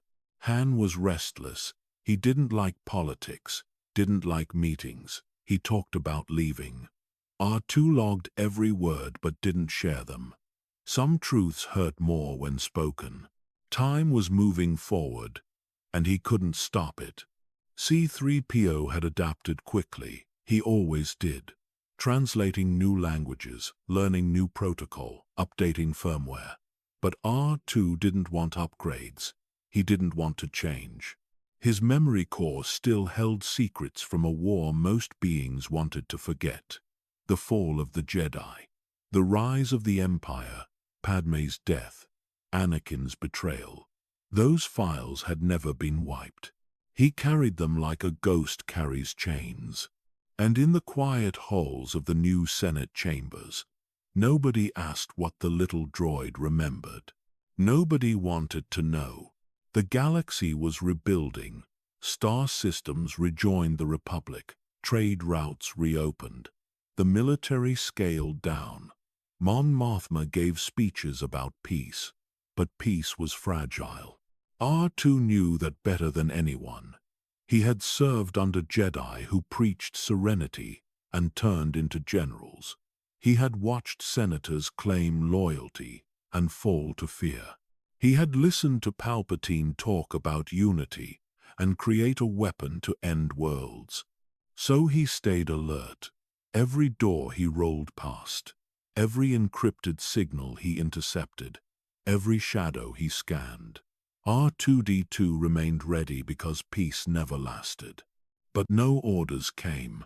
The missions grew fewer, the threats less visible, and slowly he was sent out less often, assigned to support ships, background tasks, simple maintenance.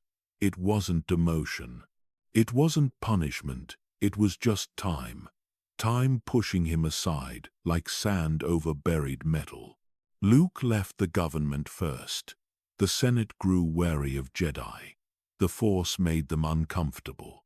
So Luke went quiet, found his own path, built his own temple. R2 followed, of course. He always did, but it wasn't the same. The galaxy wasn't the same. The Clone Wars had burned it once. The Empire had crushed it twice. Now it was healing, but not with hope. With amnesia. People forgot.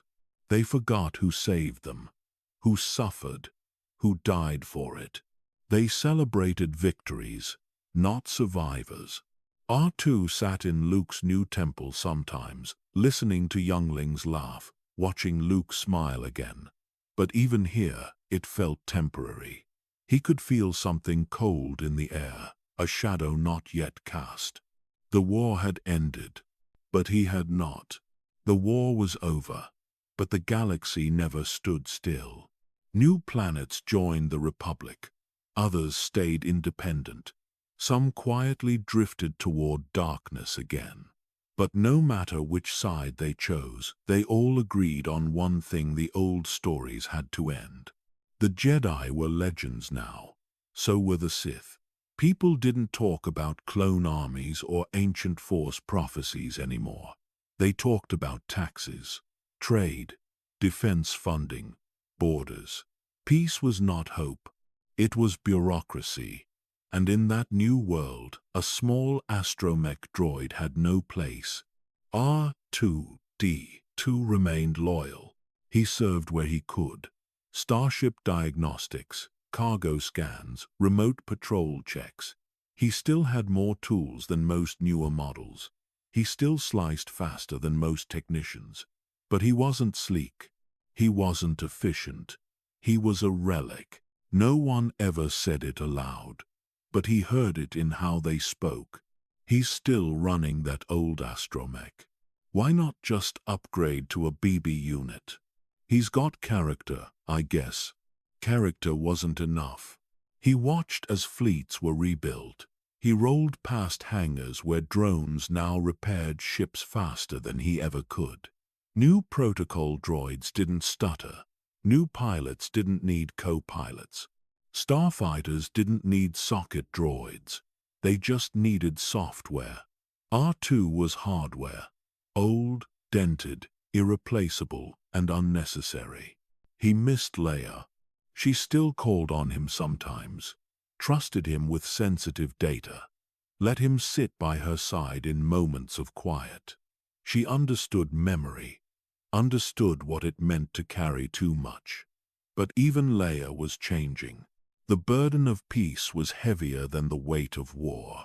And after losing Alderaan, losing Han, and slowly losing her son, there wasn't much of her left that smiled anymore. R2 was there through it all. Never leaving. Never asking. Luke had drifted too. The Jedi temple he tried to build had become something more fragile than anyone expected. The Force wasn't an easy thing to restore. It demanded balance, and balance always required loss. R2 saw it coming. Long before Ben Solo took the name Kylo Ren. Long before the fire. Long before the silence. He had been through so many eras. The Clone Wars. The rise of the Empire, the fall of the Sith, the rebellion, the New Republic. Each time, he had been at the center of the storm, carrying plans, slicing into systems, holding messages, saving lives. And now, no one asked for anything. He didn't feel sadness. Droids weren't built that way.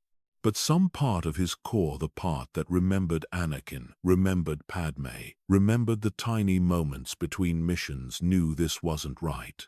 Not wrong. Just unfinished. There had to be more. But what more could there be?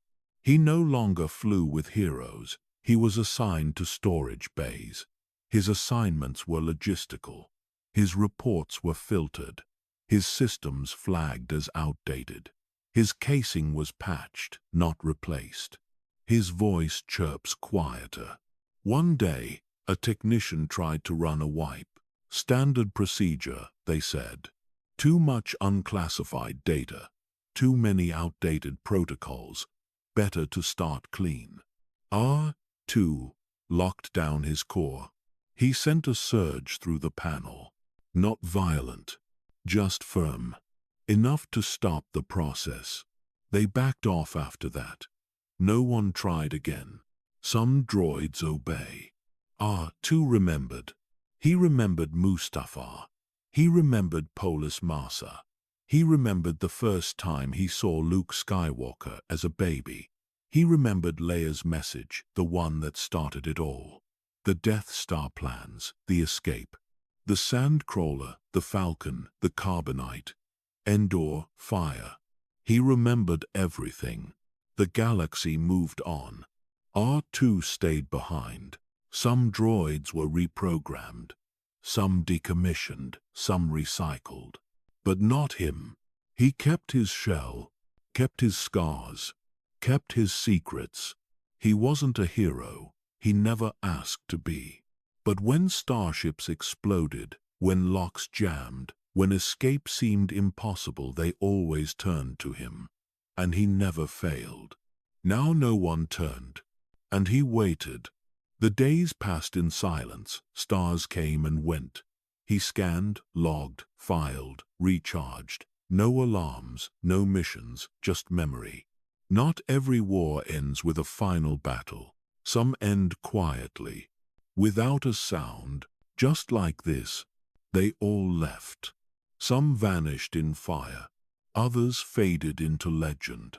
But in the end, they all disappeared. Leia tried to hold it together, tried to rebuild something from the ashes. But war had taken everything from her. Her home, her youth, her family, even her son. She stayed for as long as she could, fought longer than most would have. But leadership was heavy, and loneliness even heavier. R2 watched her grow quiet, not defeated, just tired. He was there when she sent her final message. He saw the way her hands trembled, not from fear, but from memory. She knew what was coming, and she chose to face it alone. Luke left long before the end, not in body, but in spirit. The Jedi Master, who once believed in balance, had lost faith. In himself, in the Order, in the future. He took R2 with him once to the site of the old temple. Ashes still smoldered. The night was silent. No words were spoken. Luke placed a hand on the droid's dome. Just once. Then he walked away. And R2 never saw him again. Not truly.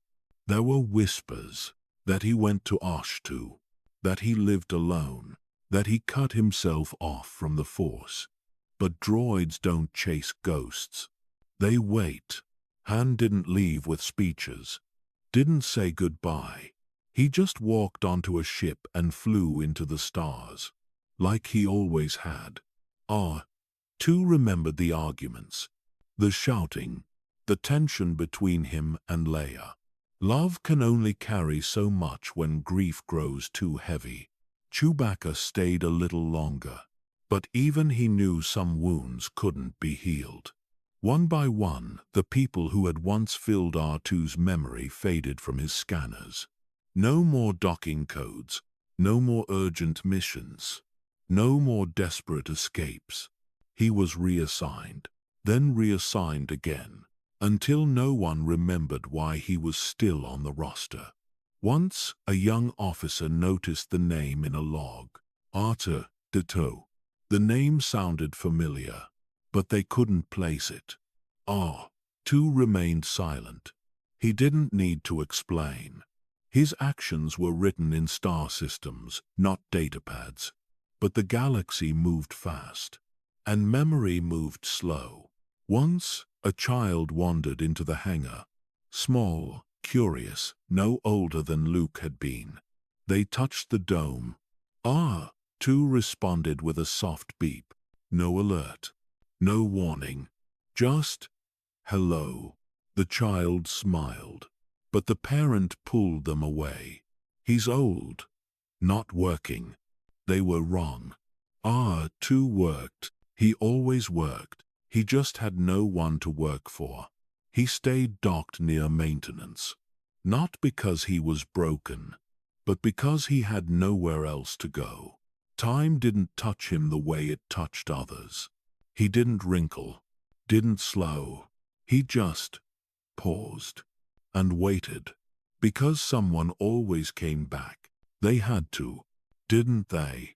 The stars turned, systems changed, new threats rose, new heroes emerged. But R2 wasn't called.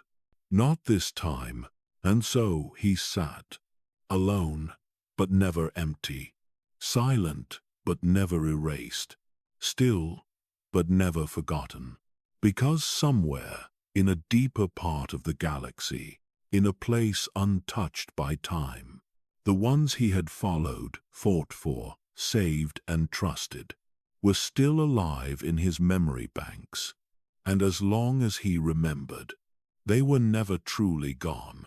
The war had ended, but R2-D2 remained. No orders, no missions, no voices calling his name through static. He stayed anyway. He was never programmed for loyalty, but he embodied it more than most beings ever could. Droids weren't supposed to grieve. They weren't supposed to remember. But R2 did both quietly, endlessly. He would sit in the shadow of an old Y-wing, listening to the hum of cooling engines, like echoes from a time when everything had meaning. There were no medals for him, no rank, no speeches of thanks, just silence. And yet, he stayed. He had seen every version of the galaxy. Republic, Empire, Rebellion, New Republic, and every shift brought fewer familiar faces, fewer places that still felt like home. Sometimes he would play old recordings, Leia's first message, Luke's laughter on Dagobah, Anakin's voice, young and full of confidence, memories flickering across his projector, not to mourn, just to remember, because R2 was more than circuits. He was memory. He was witness. He was the last archive of a story the galaxy wanted to forget. Once, a new astromech rolled by, polished, fast, built for a newer era. They didn't stop to look at him, didn't know who he was, didn't ask, and R2 didn't offer. The world no longer needed him, but it had been built on his service. He had been inside the Jedi temple, seen the flames of Mustafar, watched a son redeem his father. He had known every Skywalker, and now there were none. Sometimes he powered down, not because he was low, but because it was easier not to see, not to process. Darkness was simpler. It didn't ask questions. But when he powered on again, he always ran a systems check, always made sure his memory core was intact. Because if the galaxy forgot, he wouldn't. He remembered Padme's tears, the way Yoda spoke in riddles, the weight of C-3PO's complaints, the silence after Order 66. These weren't files. They were his truth, his story, and it was still being written, even if no one else was reading it. Then one day, a technician came by. They weren't looking for anything important, just checking serial numbers. Their scanner paused on his frame. R2-D2, they muttered. Something in the name rang familiar. They looked him over, wiped off the dust, paused at the scorch marks that hadn't been cleaned in decades. They didn't understand, but they felt it. This one's seen things. R2 gave no response, only a quiet flicker of light. The technician walked away, and R2 powered down again. But in that moment, for just a second, the galaxy remembered him. He didn't need applause, didn't need purpose. He had already fulfilled it. He had kept secrets, saved lives, fought silently in the shadows of history. He was more than a machine. He was the thread that connected generations, a survivor of every fall, a witness to every rise. And so he stayed, not because he had to, but because he always had. Because even when the galaxy turned cold, even when all the names were gone, even when the stars burned out one by one, R2-D2 remained, still, silent, eternal. There was no warning, no flicker, no spark, just stillness. In the quiet shadows of a resistance base, tucked behind rows of other droids, R2-D2 shut down. A whir became a whisper, and the whisper became nothing at all. No one noticed, not right away. He had not cried for help. He never did. Some believed it was damage. Others thought it was a power drain. But those closest to him, they knew. The galaxy had changed. The war was different now. The people who mattered were either gone or broken. Luke had vanished. Han was dead. Leia, though still fighting, carried too much pain. R2 had felt it all, recorded it, stored it, and perhaps responded in the only way he could. He powered down, not from malfunction but from memory. The droid who had once crossed battlefields and star systems without hesitation now sat lifeless, unplugged from purpose. His dome remained intact. His frame, still polished, but the heart of the little astromech, the relentless will that had defied empires, was quiet. Around him, the resistance moved on. Fighters came and went, briefings were held, decisions made. R2 was simply there, present but not alive. He had once rolled beside Anakin Skywalker in the Clone Wars, repaired starfighters mid-flight, braved fire, blaster bolts, and assassination droids. He had once carried the message of rebellion. He had been the link between old Jedi and new hope, between tragedy and triumph. And now, nothing.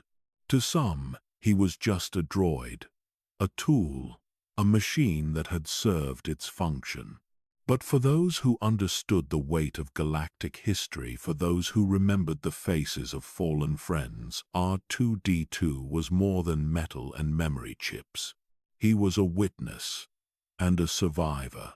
The shutdown wasn't an error. It was grief. Leia had felt it first. She visited often, sat beside him in silence.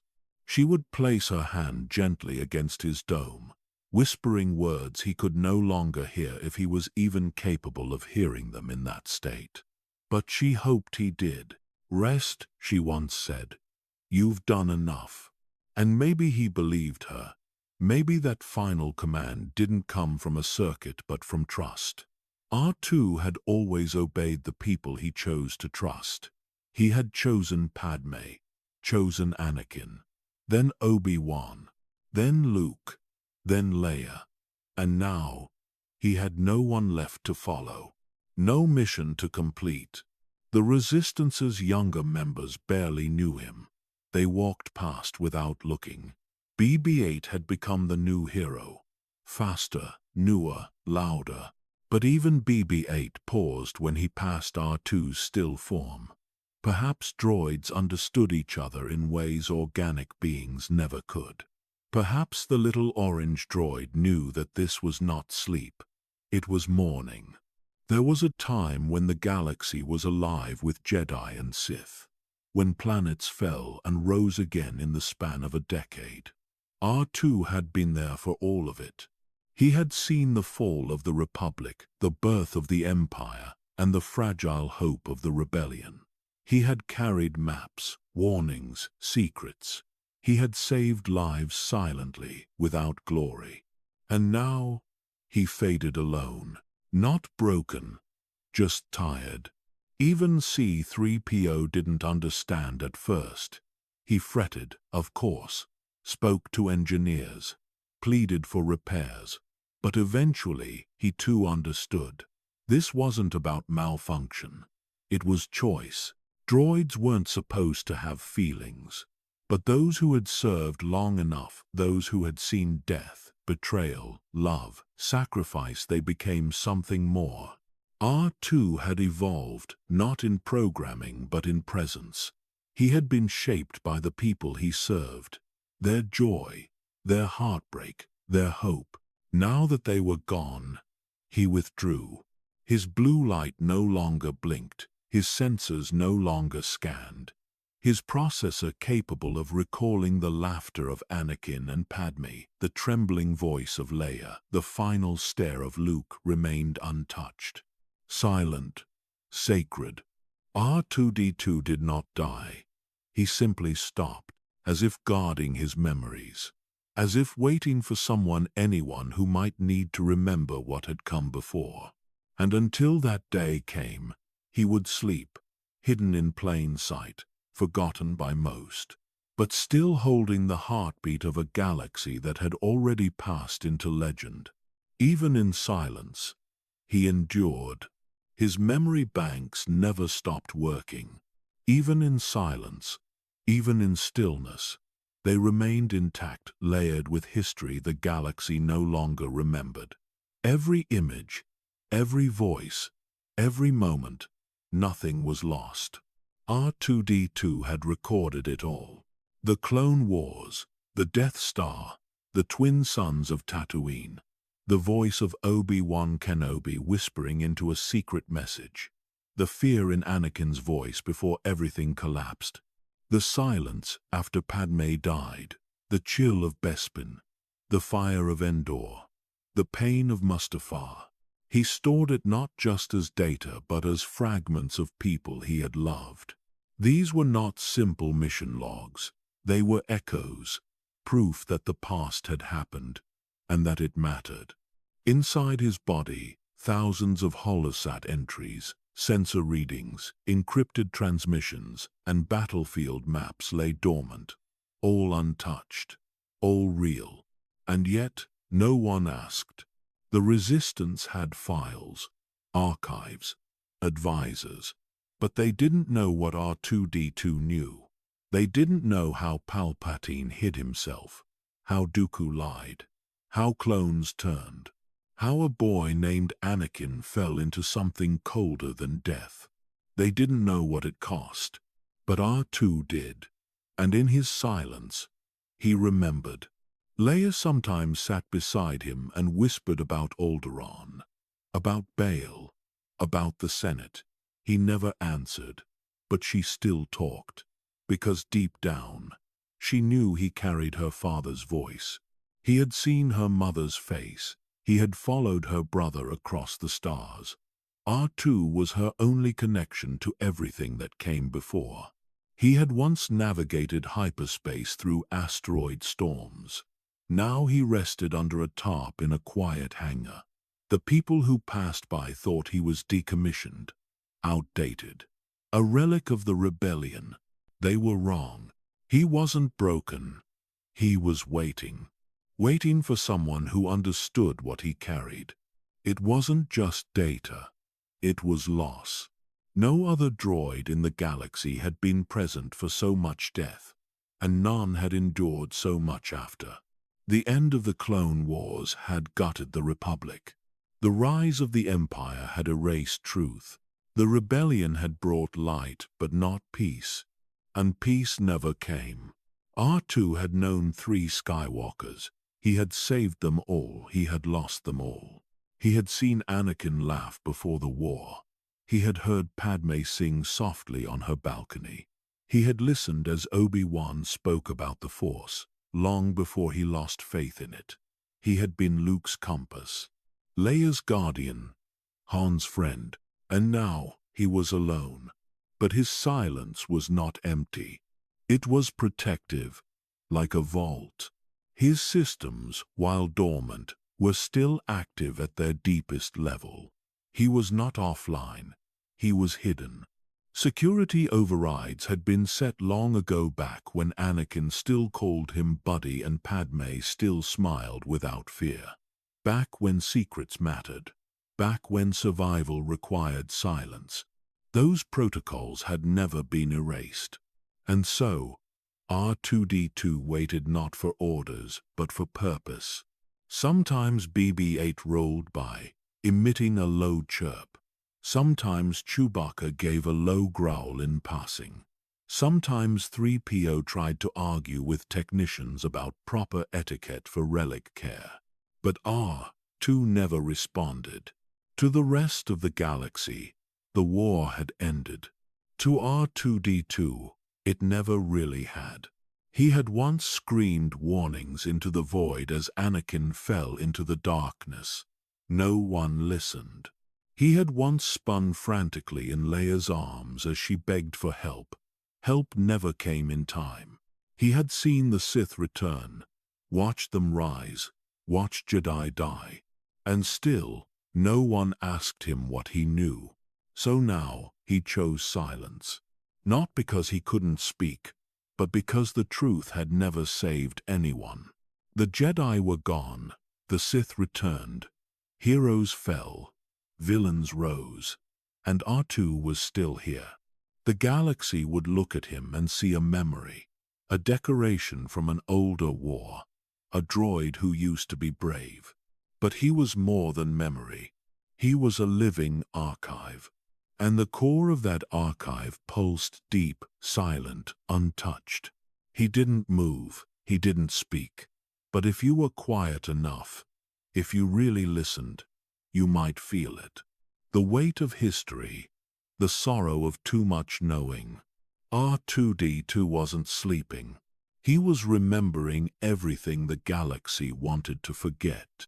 It wasn't power that made R2-D2 dangerous. It was memory. Because deep within his silent frame, he carried the words no one else would say, the things no Jedi recorded, the things the Sith tried to bury, the quiet truths that shaped everything. He had watched Anakin break his oath.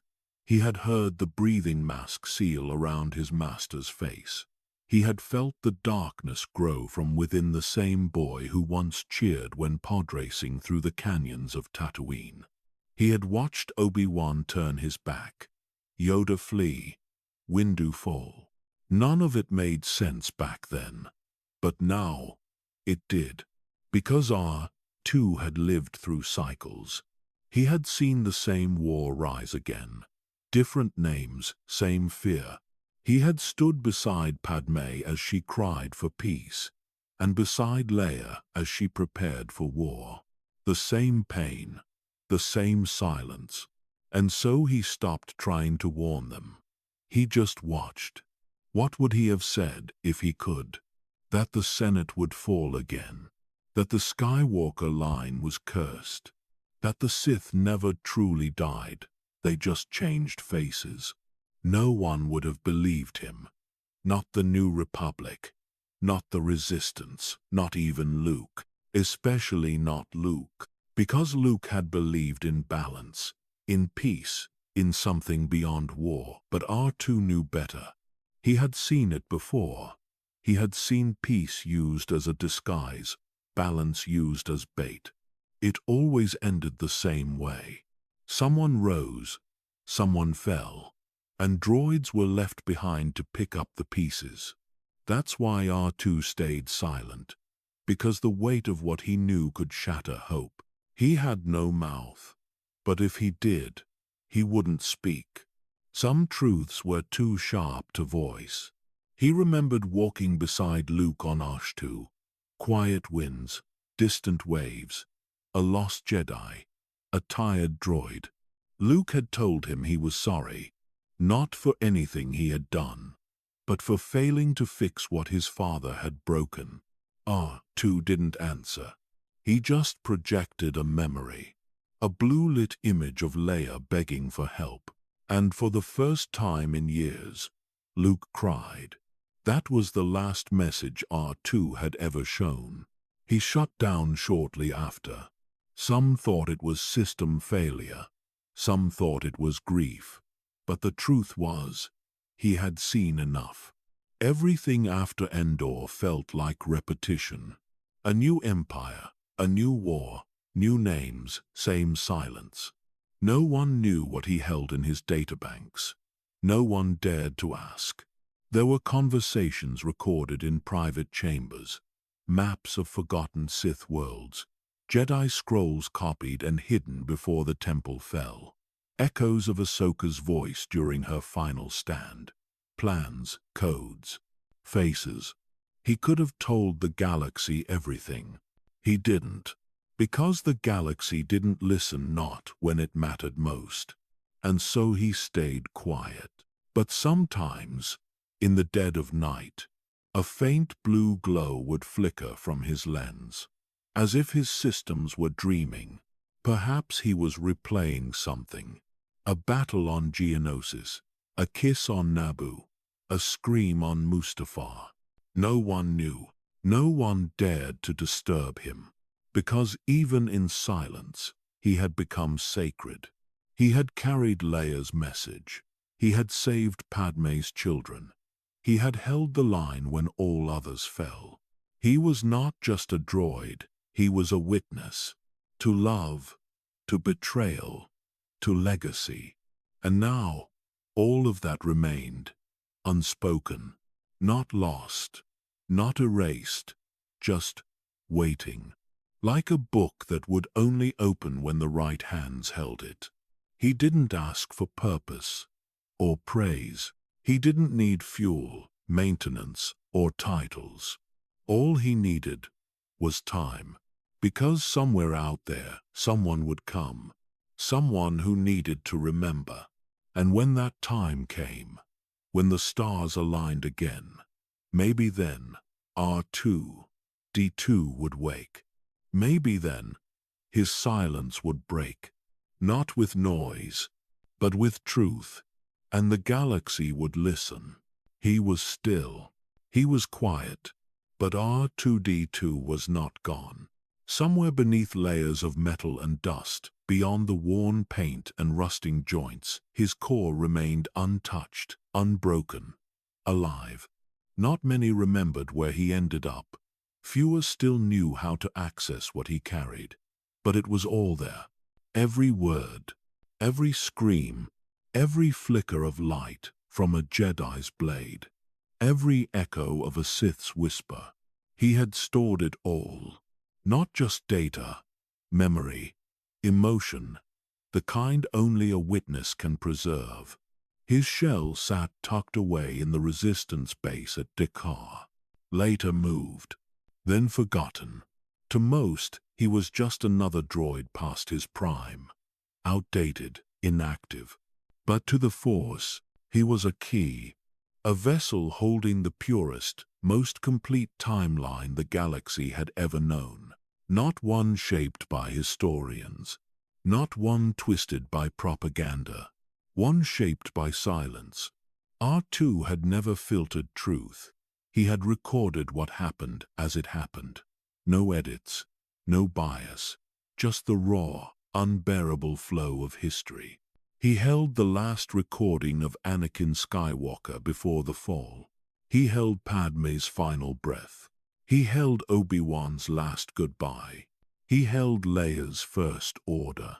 All of it, stored and sealed. Waiting. Sometimes technicians tried to interface with him, tried to force open his archive. They couldn't. The encryption was too old, or maybe too smart. Because it wasn't meant to be opened by code. It was meant to be felt. There were rumors that when Rey first stepped near him, something inside him pulsed. That when Leia passed by, his lens flickered. That when Luke died, a low chime echoed from his chassis, as if he'd known, as if he'd grieved. But no one could prove it, because he remained still.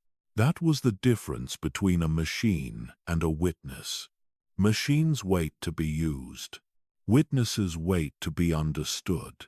And R2-D2 had lived through the kind of moments that never should have been forgotten. He had flown with Jedi starfighter squadrons during the Clone Wars. He had landed on Mustafar after the massacre. He had escaped the Tantive IV as the last thread of the Republic snapped. He had not just watched history, he had touched it, shaped it. And yet, he never demanded attention, never claimed credit. He only stored, preserved, endured. Even now, in sleep, he was protecting everything. Because in his silence, he knew what the galaxy forgot. That memory is a kind of power. That sometimes the smallest figure can hold the largest truths. And that someday, someone would need them. Not for war, not for power, but for understanding. One day, a new voice would rise. And they would not ask for legends. They would ask for truth. And in that moment, R2-D2 would be more than a relic. He would be a library, a teacher, a final echo of what the Jedi once were, and what the Sith had done to them. And maybe, just maybe, if the stars were kind, the truth would set the galaxy free this time. He didn't blink, didn't beep, didn't stir, but he was listening. To the wind, to the Force, to the next footstep, and one day, when the right presence stood before him, his lens would glow blue again, and the archive would open, not as a weapon, but as a memory, a galaxy's last hope, stored not in a hero, but in a droid who never stopped recording. The galaxy had moved on, but he had not. Because he had never been just a machine. He was the last survivor of everything. The final chapter, unwritten, still waiting to begin. R2-D2 had been silent for years. But when he woke again, the galaxy was no longer the one he remembered. The wars were over. The rebellion had become legend. The names that once echoed through every battle, Anakin, Obi-Wan, Luke, Leia, had faded into memory, spoken only in fragments by those too young to understand. And yet he was still here, still whole, still waiting. It wasn't by accident. R2 had always known things others didn't. He had waited out wars, crossed the stars, witnessed the rise and fall of empires, and he remembered all of it. Every word, every scream, every death. His mind held what the galaxy had tried to forget. Now, he was surrounded by strangers. The ones who called themselves the Resistance didn't understand what they had. To them, he was a machine, old, obsolete, unresponsive. But inside, his systems still hummed with memories. Memories of Tatooine, of Mustafar, of Alderaan, of Endor. But the one name that still burned brighter than all others was Luke. Because R2 knew something they didn't, Luke Skywalker hadn't died. Not really. Not in the way they feared. He had simply left. Just like Anakin had. Just like the Jedi always did when they broke. When Rey arrived, R2 sensed it. She was nothing like the ones he had known. She didn't speak in codes or legends. She was raw, unsure, searching. But the Force whispered around her, not loudly, not yet, but enough. Enough for him to know his wait was over. And when she touched him, he woke fully. His systems lit up. Data streamed. Holofeed pathways realigned. For the first time in decades, his purpose returned like breath into lungs. He had not survived for no reason. He had not recorded the galaxy's death just to be forgotten. He had a final task.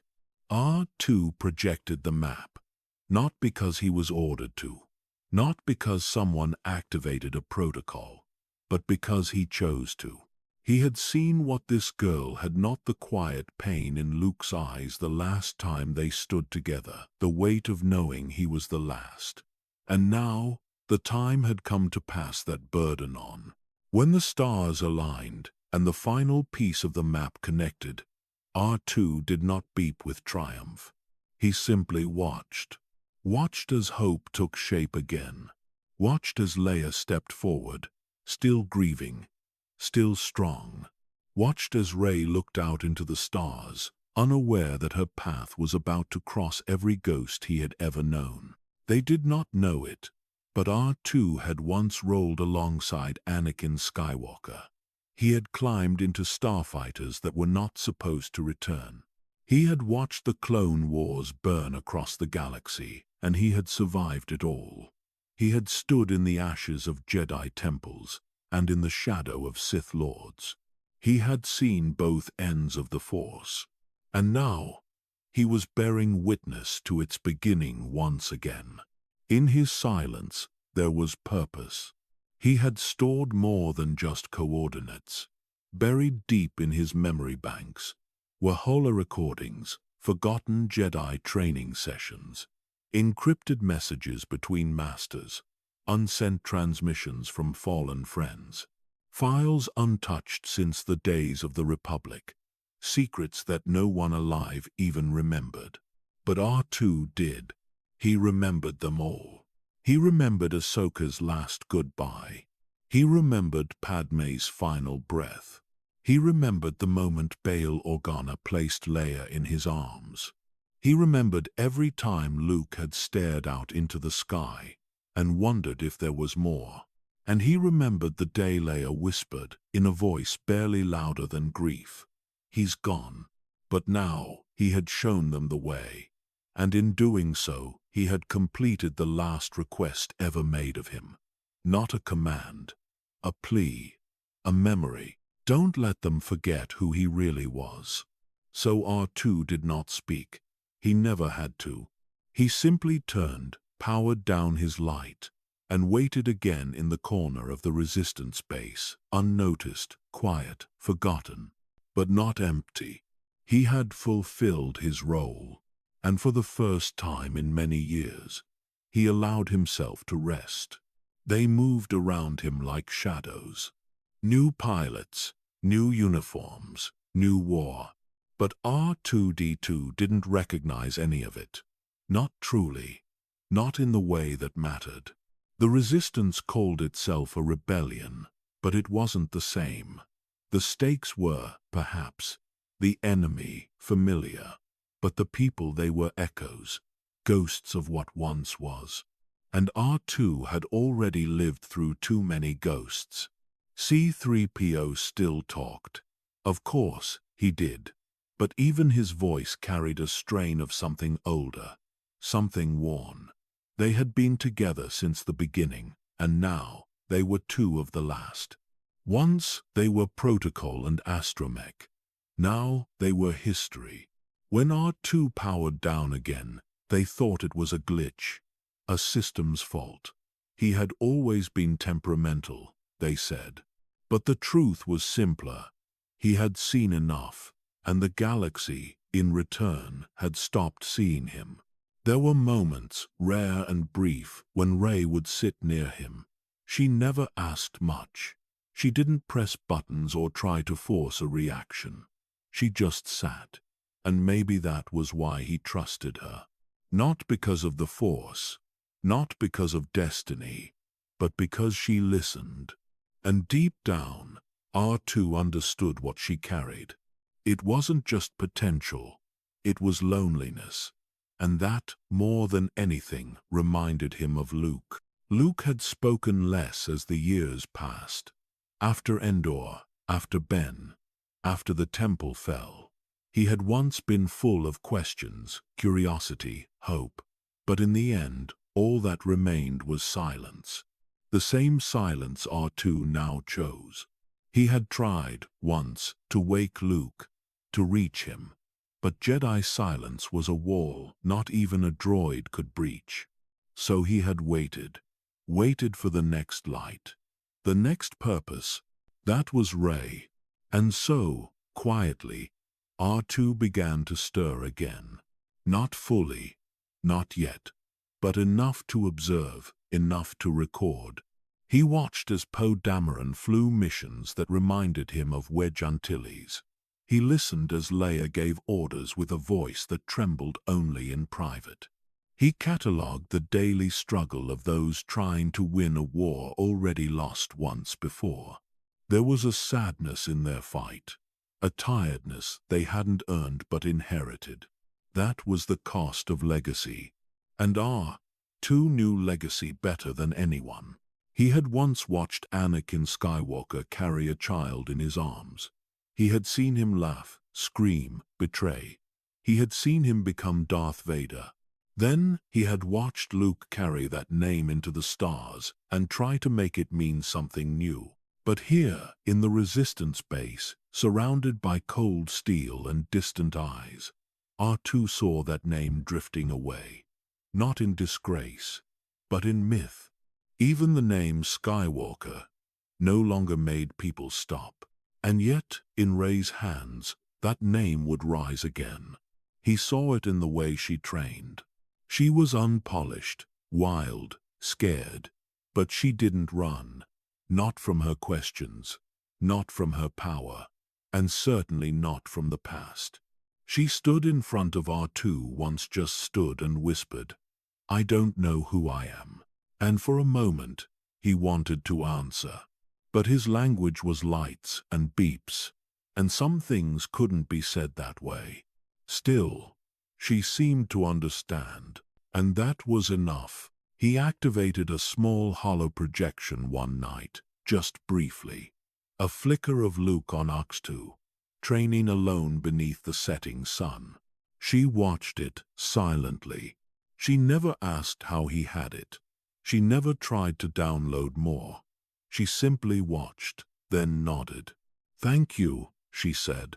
It was the first time anyone had said those words to him in years. Leia never asked for projections. She never needed to.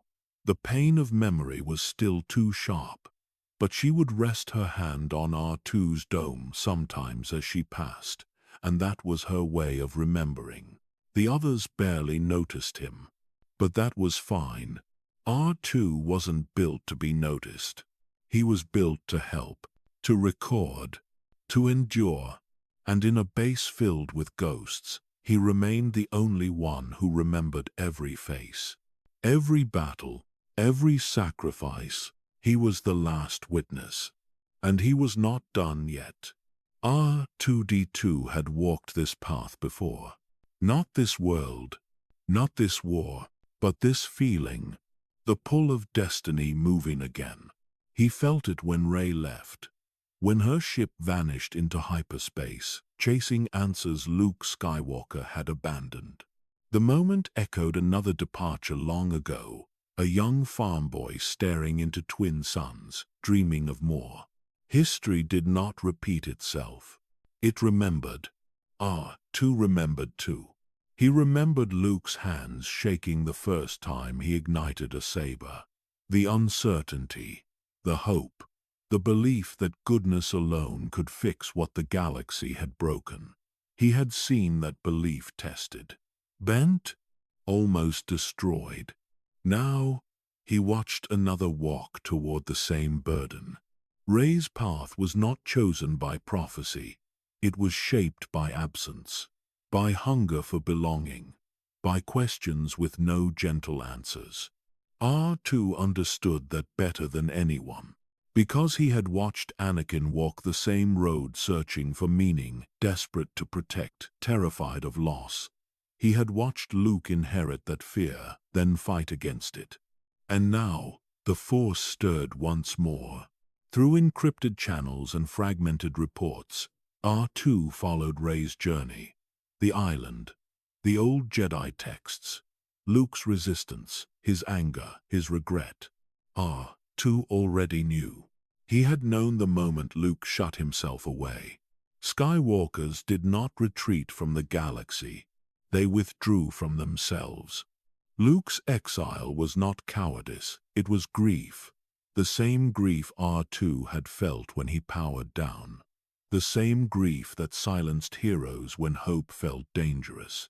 When Luke finally stood again, projecting himself across the stars. R2 felt something loosen inside his core. Not relief, closure. Luke Skywalker did not return to win a war. He returned to remind the galaxy what a Jedi was meant to be. And R2 remembered standing beside him decades earlier, watching him refuse to kill his father. That choice had saved the galaxy once. Now, Luke's final act would save it again. When news reached the Resistance that Luke Skywalker was gone, R2 did not shut down. He remained active. Because this time, it was different. Luke had not fallen. He had become something else. A story. And stories endured. Leia felt it too. She didn't cry loudly. She never did. Her grief was quiet, heavy, the kind that settles into bones. R2 rolled beside her as she stood alone, staring into empty space where her brother once was. She whispered his name. R2 said nothing, but he remembered the boy Luke had been, and the man he became. The Skywalker path had always been pain. Anakin's was forged in fear. Luke's was shaped by hope. Rey's was still unwritten. R2 knew she would struggle, that she would fall, that she would doubt herself, because all Skywalkers did, even the ones who weren't born with the name. When the final battle approached, R2 remained behind. He did not fight. He did not roll onto the battlefield. His role had changed. He had already saved the galaxy once. Now he would guard its memory. He listened as reports came in. Fleets clashed, voices panicked, lives ended. And then silence. Then victory, then loss. Leia's death rippled through the base like a wound reopening. R2 felt it sharply. She had been his constant, his last living connection to the past, the one who never forgot him. When she was gone, something ancient shifted inside him. The Skywalker bloodline was ending, but its legacy was not. Because legacy did not live in names. It lived in choices, and Rey made hers. When word reached them of what she had done, of the Sith destroyed, of balance restored, R2 powered down briefly. Not from grief, from peace. He had seen the beginning. He had witnessed the end. The Skywalker path had finally closed. Not in darkness, not in fire, but in acceptance. And R2-D2 had walked every step beside it. He waited. Not in a hangar, not in a base, not in a battlefield, but in silence. The war was over. The heroes were gone. The stories were being rewritten by those who had not seen them. And yet R2-D2 remained. He did not age. He did not sleep. He did not forget. For most beings, memory faded with time. But for R2-D2, every moment was still there, clear, preserved, unshaken by years. He remembered Padme's final breath. He remembered Anakin's last scream. He remembered the silence aboard the Tantive 4 as the galaxy shifted into darkness. He remembered Luke's first mission, Leia's defiance, Han's cynicism cracking into courage, Chewbacca's roars of warning, 3PO's endless worry. He remembered them all. He remembered things no one else could. The Jedi Temple before it burned, the secret conversations in corridors, the way Yoda moved when no one was watching, the look in Obi-Wan's eyes when he realized what he had to do, the sadness in Bail Organa's voice when he sent Leia away. They were all gone now. Even the ghosts had gone quiet. But R2 remembered. He had once been a tool, a helper, a soldier, a spy, a friend, a survivor. Now he was a witness. They asked him to show the galaxy what had happened. So he did. Piece by piece, he unlocked the past. He played the message of Leia's plea to Obi-Wan.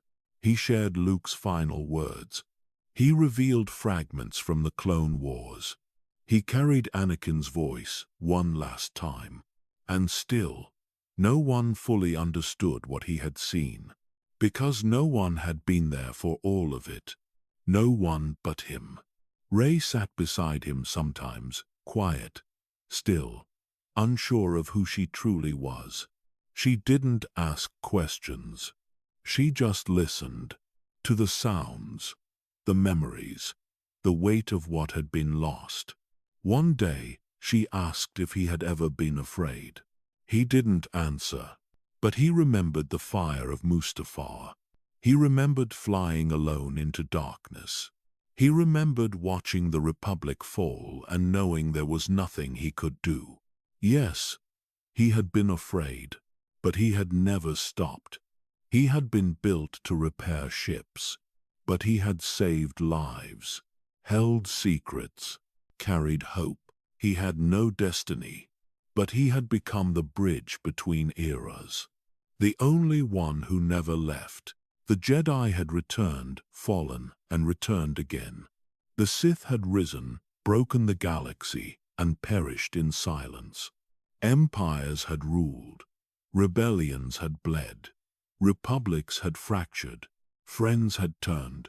Lovers had died. Legends had vanished. And R2-D2, the astromech with no voice, no family name, no force connection, had seen all of it. He never wanted recognition. He didn't need to be remembered. He only wanted to preserve the truth. And he did, until the end, until the stars dimmed, until the name Skywalker was no longer spoken with fear, but with reverence, until Rey stood alone and chose her name. He watched her walk toward the twin suns, and for the first time in many cycles, he powered down, not from sorrow, not from damage, but because his purpose was complete. He had kept their secrets. He had borne their legacy. He had been the last one to remember. And now, he rested.